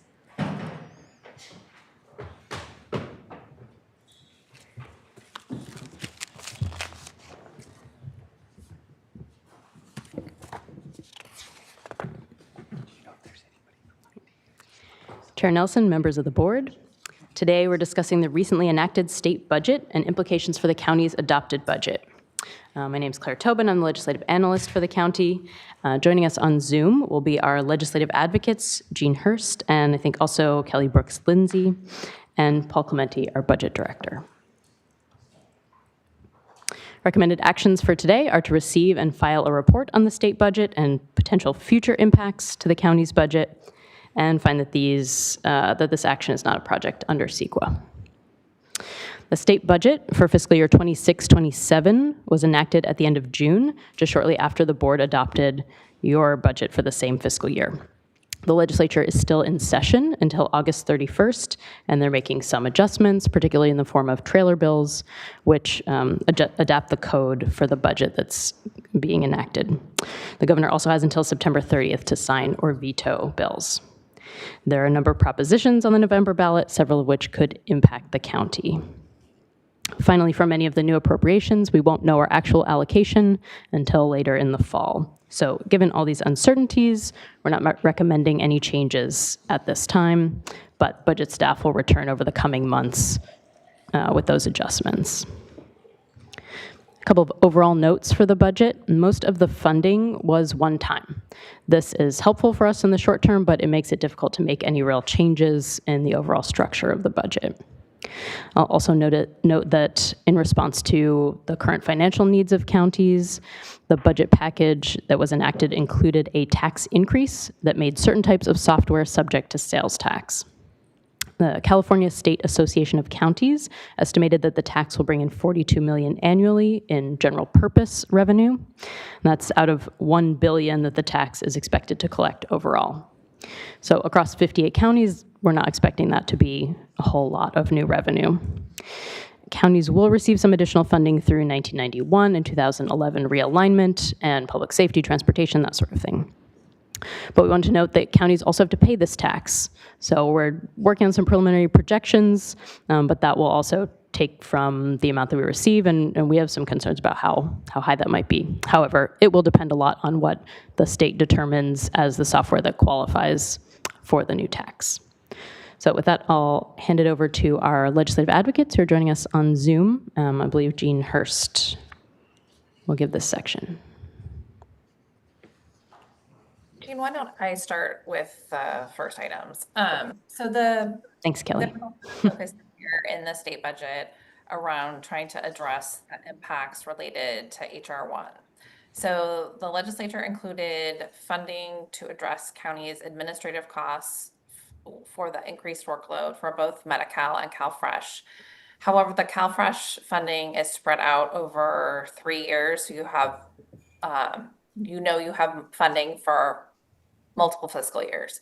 On the Medi-Cal side, it is a one-time appropriation. There are conversations happening between the County Welfare Directors Association and the administration about, is there some opportunity to look at that allocation being spread out over multiple fiscal years? And I think we will have a better sense of that probably next month. Additionally, I think there were many things happening in the healthcare space in addition just to HR1. The Newsom administration has been concerned about the rapid growth in Medi-Cal costs, and so they had proposed a series of changes to the Medi-Cal benefits and services available to individuals with unsatisfactory immigration status. Almost all of those proposals have been delayed and will be something for the next governor to figure out. But many of the things that would have gone to effect July 1 of 2026, I think probably of most interest to you all were the elimination of the prospective the PPS rate elimination. That is delayed until July 1, 2027. And then also on the HR1 front, the administration or the budget agreement includes a CalFresh local match waiver. So if a county cannot put up the entire amount to draw down the full allocation of state funds, you won't be penalized. The state will still pass the full amount through. And they provided some funding to address the new workload requirements around able-bodied adults without dependents. Though the area that I think sort of HR1 related that is still outstanding is around indigent care, and there are still discussions happening, and this could be something that gets addressed prior to the legislature's adjournment. Still unclear, how that is going to play out, but it's definitely kind of on the table, and there is interest in the legislature in trying to address that. Jean, I'm going to hand it off to you to talk about the last couple of items. Sure. Just in addition to the kind of key focus on the HR1 impacts, there were a number of other items incorporated into the budget, including additional funding for this next round of HAP, the homeless housing and assistance program that was only partially funded last year. So the legislature and administration agreed to put an additional, I believe, $400 million into that bucket for this next round, and additional resources will then be made available to counties. Of course, they do come with some strings, so there will be new accountability and cooperation requirements from the legislature in order to draw down those resources. This, as you know, is sort of a legacy program, I think, for this administration, and obviously a primary focus for the governor as he departs his service to the legislature or to the state. In terms of the criminal justice area and behavioral health, there are a number of other items incorporated in the budget that we have summarized in materials that we have sent out to the board, but there are a number of additional resources available, including, additional conversations that are continuing this month to finalize some of the state budget allocations that we're anticipating in the remainder of the legislative session, I guess now 2.5 weeks or so of other items. This will likely include allocation of the GGRF resources that are available and Prop 4 allocations, among others. Kelly, maybe we can go to the next slide and sort of talk a little bit about what's not in it and sort of the activities that are associated with efforts to get additional changes to HR1. So there is a push, I think, amongst the county associations and individual counties at the state level around trying to do something to address the lack of resources in the budget for indigent care. There is a $100 million ask, and then there is work being done to develop trailer bill language that would do a few things. It would I think particularly of interest for Santa Barbara, it would give you the ability to go back to the state to look at whether a cost-based formula to measure your indigent care costs, as opposed to just giving 60% back, and is an option. There were some technical changes in statute previously, and they erroneously took away the ability of counties in your position to go back to the administration to revisit that selection. And it certainly is predicated on changes at the federal level that have a material impact on indigent care, which HR 1 does. So the trailer bill would allow you to do that. And then for the counties that have been the administration has sent out letters to several counties freezing their AB 85 allocations, and the trailer bill would allow the counties to elect whether or not to do the freeze, because obviously freezing the amount of money the state gets at a time right before we start to see impacts from the changes in HR 1 and more people becoming uninsured doesn't seem very fair. So we're having discussions about that. I think it's there are a lot of moving parts in the legislature right now on a number of issues. You know, you have a governor who's leaving office, and so we are not getting clear signals from anyone about sort of where this is headed, if it's going to be included in the final package or not. But it's certainly being discussed. I think Gene and I have meetings scheduled tomorrow on this. So we're definitely doing a lot of education right now and hoping to get somebody's attention on this. And Gene, I'll turn it back over to you. Sure. With regards to, I know there were a lot of, there was an additional request from our local law enforcement with regards to funding Proposition 36. Kind of not surprisingly, the legislature and administration did not include additional resources for Prop 36, but rather counted multiple allocations to other sort of non-related law enforcement programs, including probation, as Prop 36 resources. So they've really kind of come into the practice of counting money many times for different purposes. And this is one of the areas I think that they're particularly reticent to provide additional resources specifically to fund Prop 36, which, as you know, Governor Newsom opposed that measure when it went to the ballot. So disinclined, I think, to provide those resources that were requested. Shall we go to the next slide, Claire?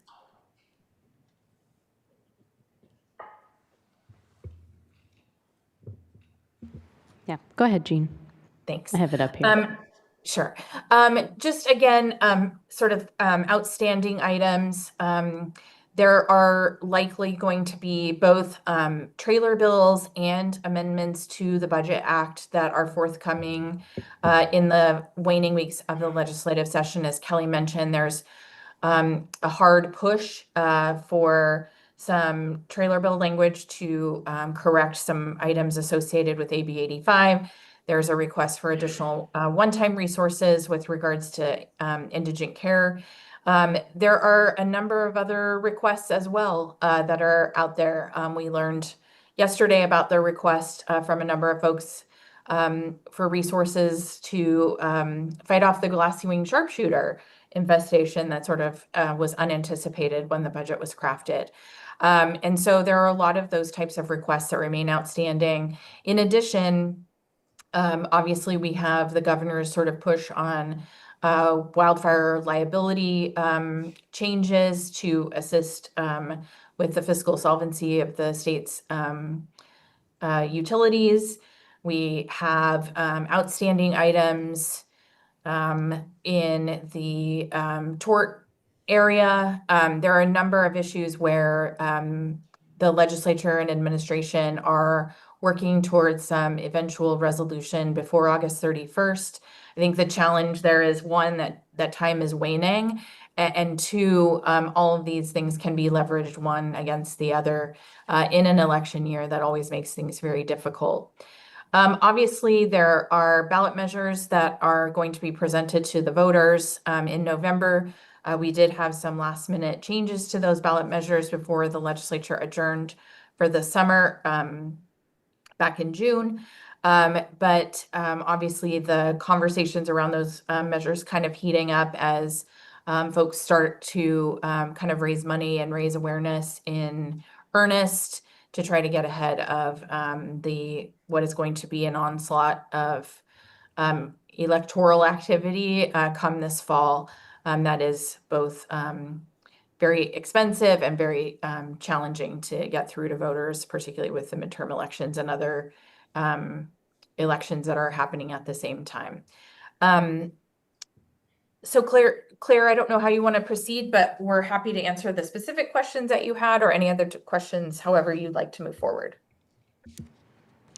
I think maybe we'll continue with the presentation for now, and our budget director will talk through the county impacts, and then we'll take questions. Okay, thank you, Claire. Good morning, Board. So as far as the impacts of the state budget on the county's budget, it's important to note, as mentioned, that almost all of the funding discussed is one-time in nature, which limits our ability to make any substantive ongoing additions or redistributions in our budget. Many of the social services items on here are estimates from the department and won't truly be known until they receive their allocation letters this fall. The first bullet on here is your board already took action on. This was the delay of the PPS rate change that Ms. Brooks mentioned earlier. Just delays it 1 year. This was an anticipated reduction in health clinic revenue when your board took action on July 7th to sort of delay that reduction. It allowed County Health to add 15 FTE back. DSS estimates up to $3 million available this fiscal year for increased Medi-Cal administration. The department plans on using overtime as needed if workload spikes, and will use this additional money to cover those costs.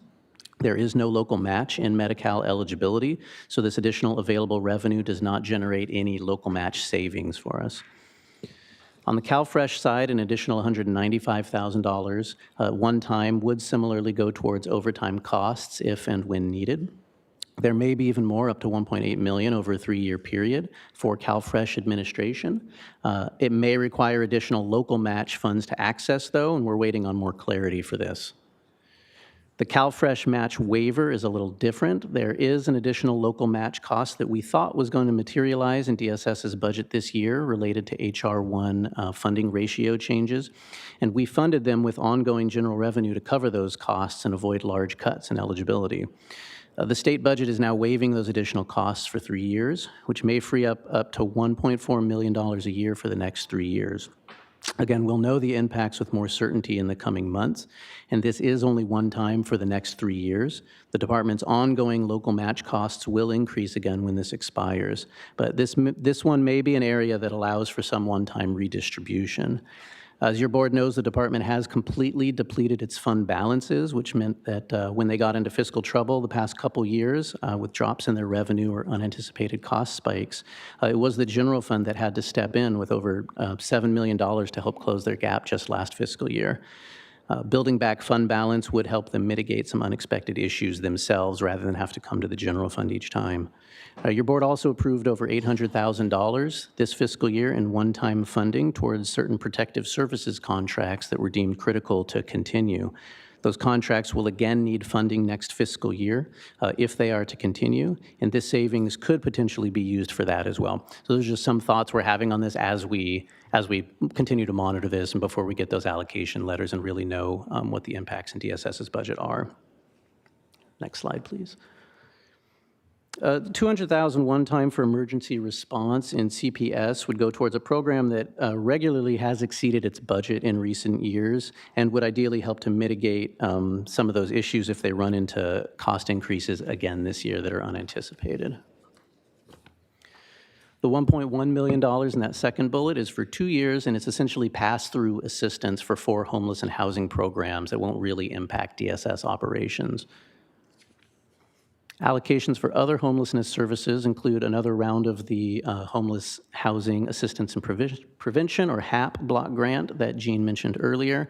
With SB County, we think likely to receive about $3.1 million. This will have an impact on CSD, and they, I'm sure, are monitoring, and we'll come back with more on that later. Probation and BWell may see additional funding related to Prop 36, although the probation funding is likely going to be used to mitigate previously planned reductions in pretrial services. So really, that's just going to hold them steady for a little while longer. It's not necessarily an increase.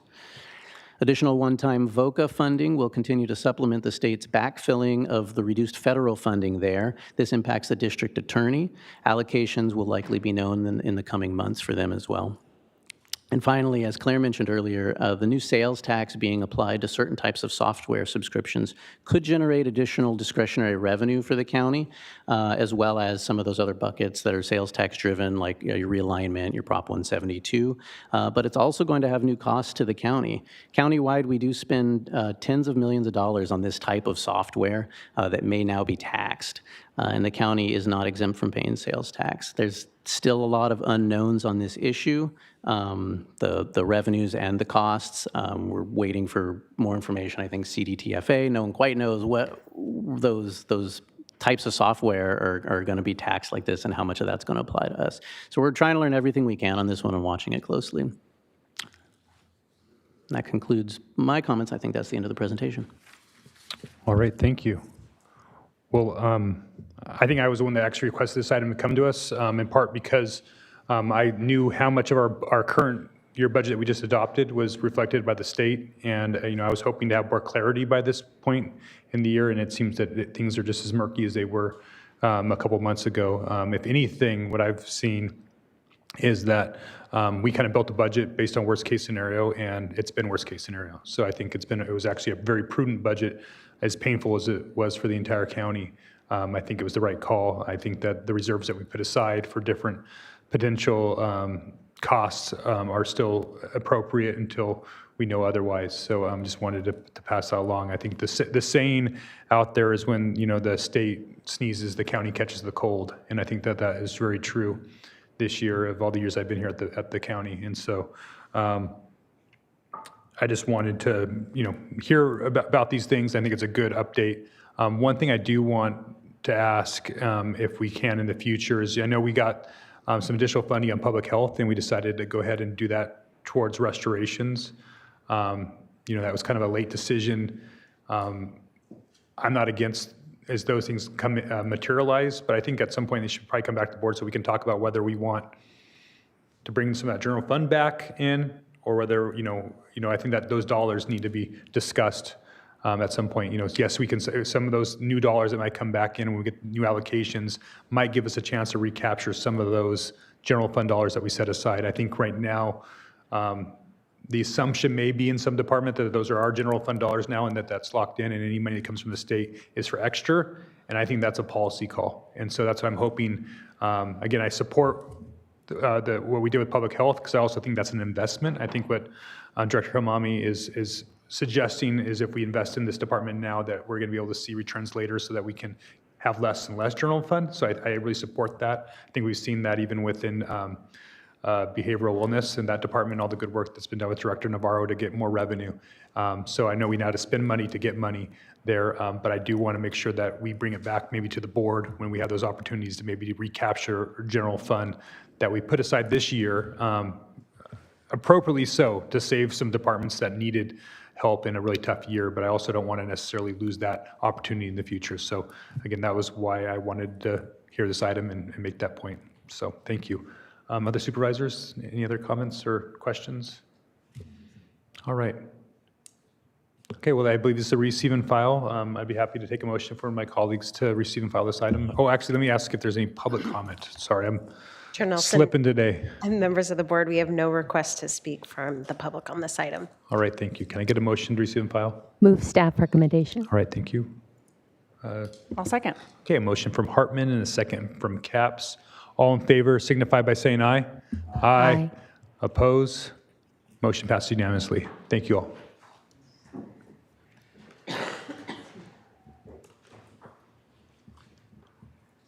And moving right along to our second and last departmental item. For the public's knowledge, once we're done with department item number 2, we will break for closed session and then we will come back to recess. But after this item, there will be no further items for the public. So, Sure. Madam Clerk, will you please read item number 2 into the record? Chair Nelson and members of the board, departmental item number 2 is from the Planning and Development Department. It is a hearing to consider recommendations regarding the Hagers rezone project, case number 25 RZN3, and this is in the 3rd District. All right, Director Plowman. Good morning, Mr. Chair, members of the board. Today we have a rezone application for a property in the San Ynez Valley. It's called the Hagers rezone.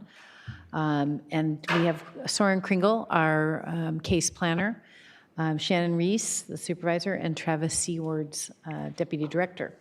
So with that, I'm going to turn the presentation over to Mr. Kringle. Please move forward. Thank you, Lisa. Good morning, supervisors. As Lisa said, this is the Hagers rezone project, case number 25 RZN-3. So the project site is a 1.4 acre vacant lot located at the southeast end of San Ynez. Right along Highway 246, we have the Chumash gas station located directly to the west, and we have the San Ynez Airport located to the south.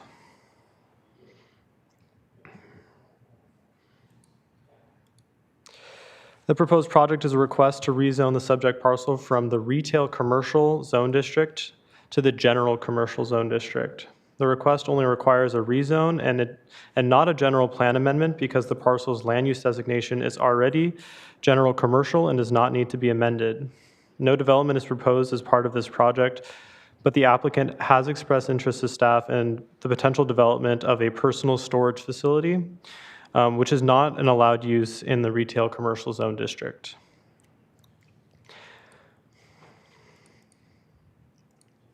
In addition to allowing for a personal storage facility, the proposed rezone would allow for 15 new uses not currently allowed by the C2 zone district, and it would also downgrade the permit requirements for certain other uses. These uses include agricultural processing, storage for contractor equipment, and vehicle services. The table of new uses is shown here and is included in the staff report. While new uses on the subject parcel will be allowed by the proposed rezone, the development standards between the C2 and the C3 zone districts are virtually identical. This table from the LUDC shows that setbacks, height limit, and density are all the same for both zones.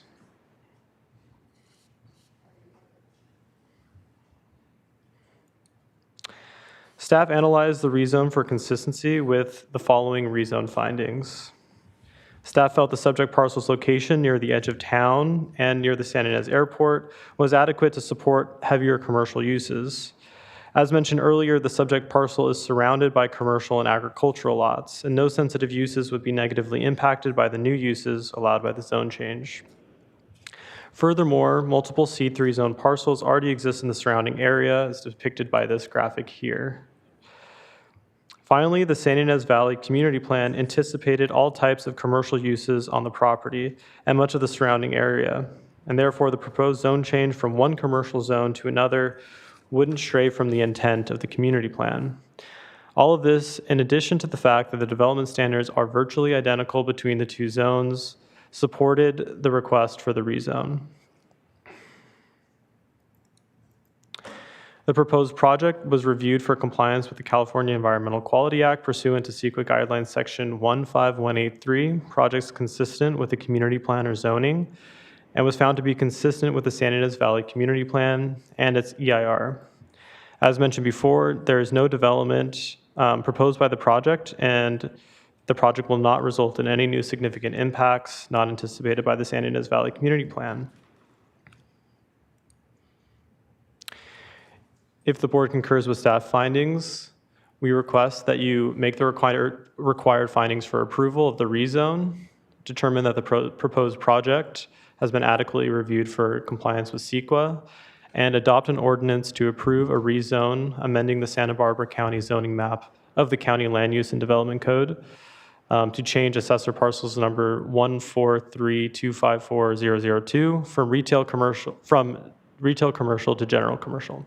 This concludes staff's presentation, and we are available for any questions. Thank you.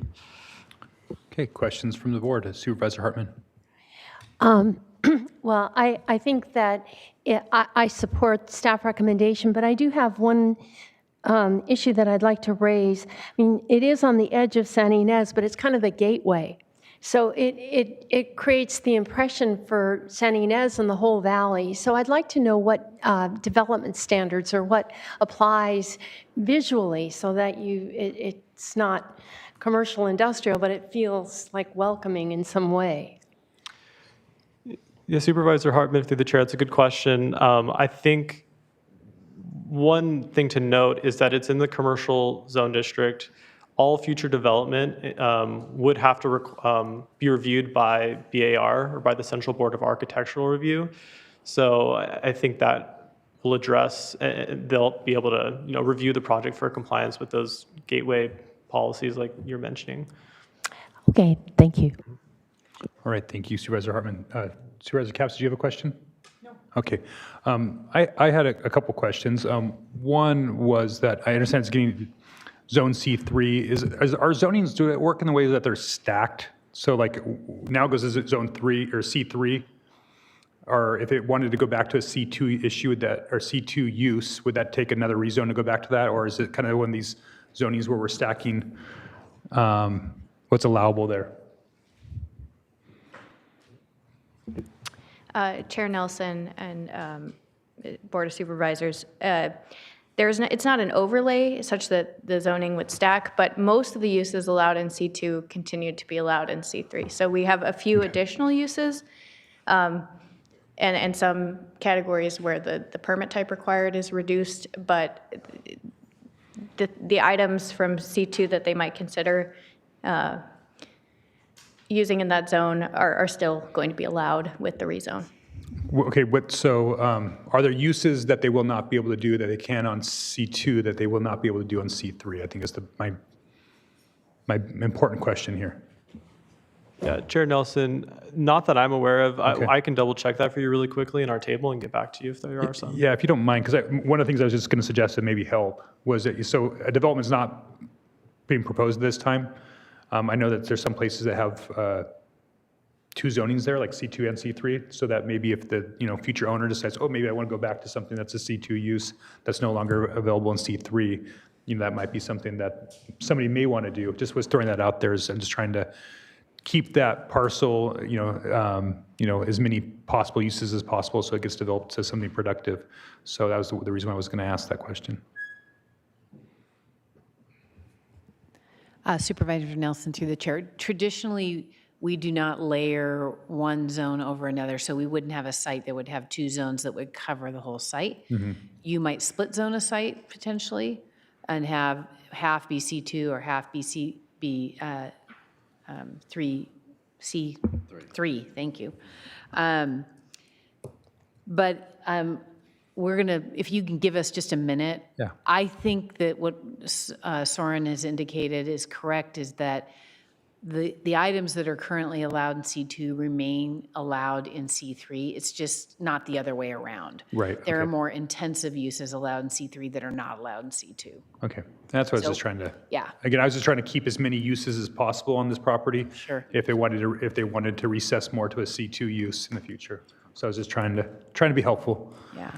So what we're seeing in the table is most of the uses that are allowed in C3 or C2, they might require a higher level permit, like, for instance, a recycling small collection center. You could have that in C2 with a CUP, but in C3, it's just a land use permit. Got it. So that's that. So you can see that the permit requirements shift downward as you get into a more intensive zone.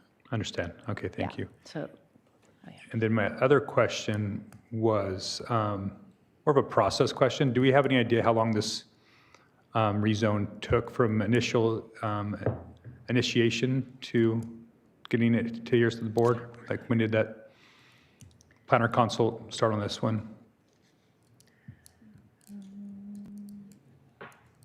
Or when do we first make contact? Chair on it? Nelson, to Initial my rezone. recollection, I can get an exact date for you, about 1.5 years.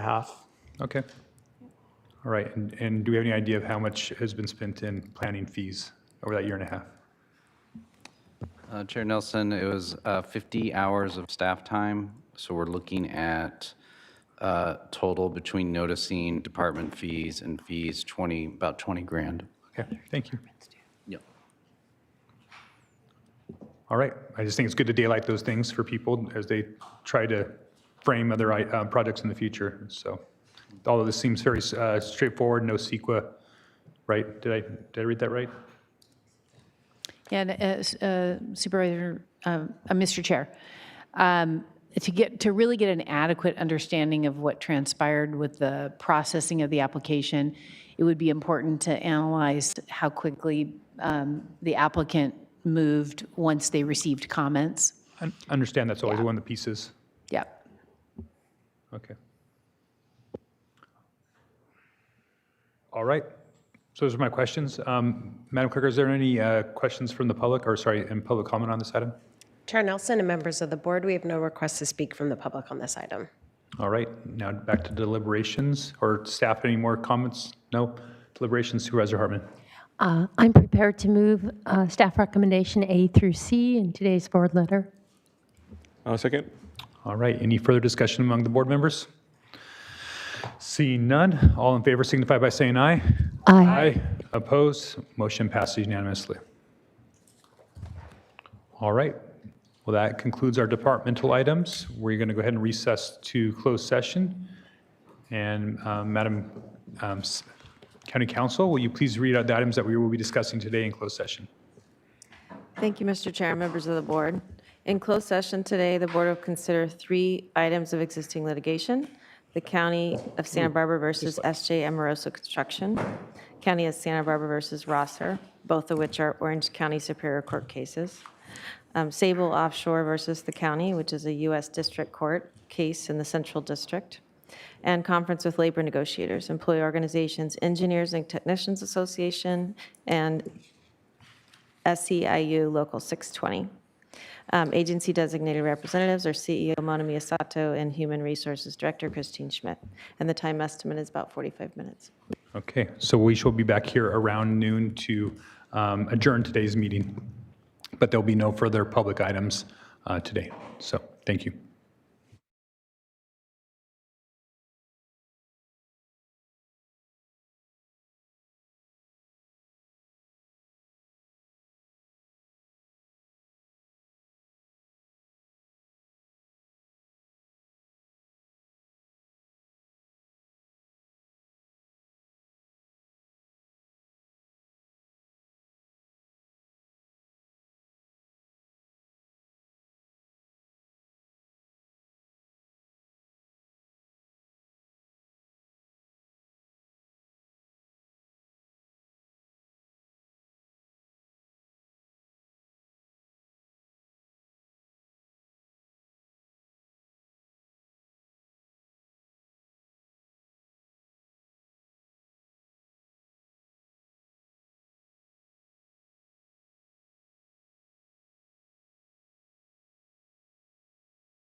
go.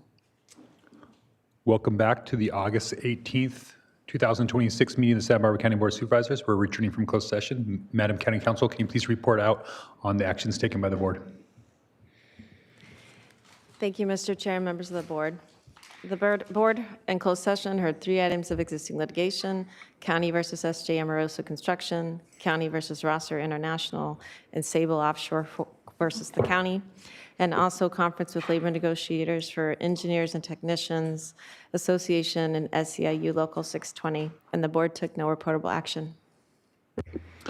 Thank you very much. And that will now conclude today's agenda, and we will be adjourning to our next regularly scheduled meeting on August 25th in the beautiful Santa Maria hearing room. See you then.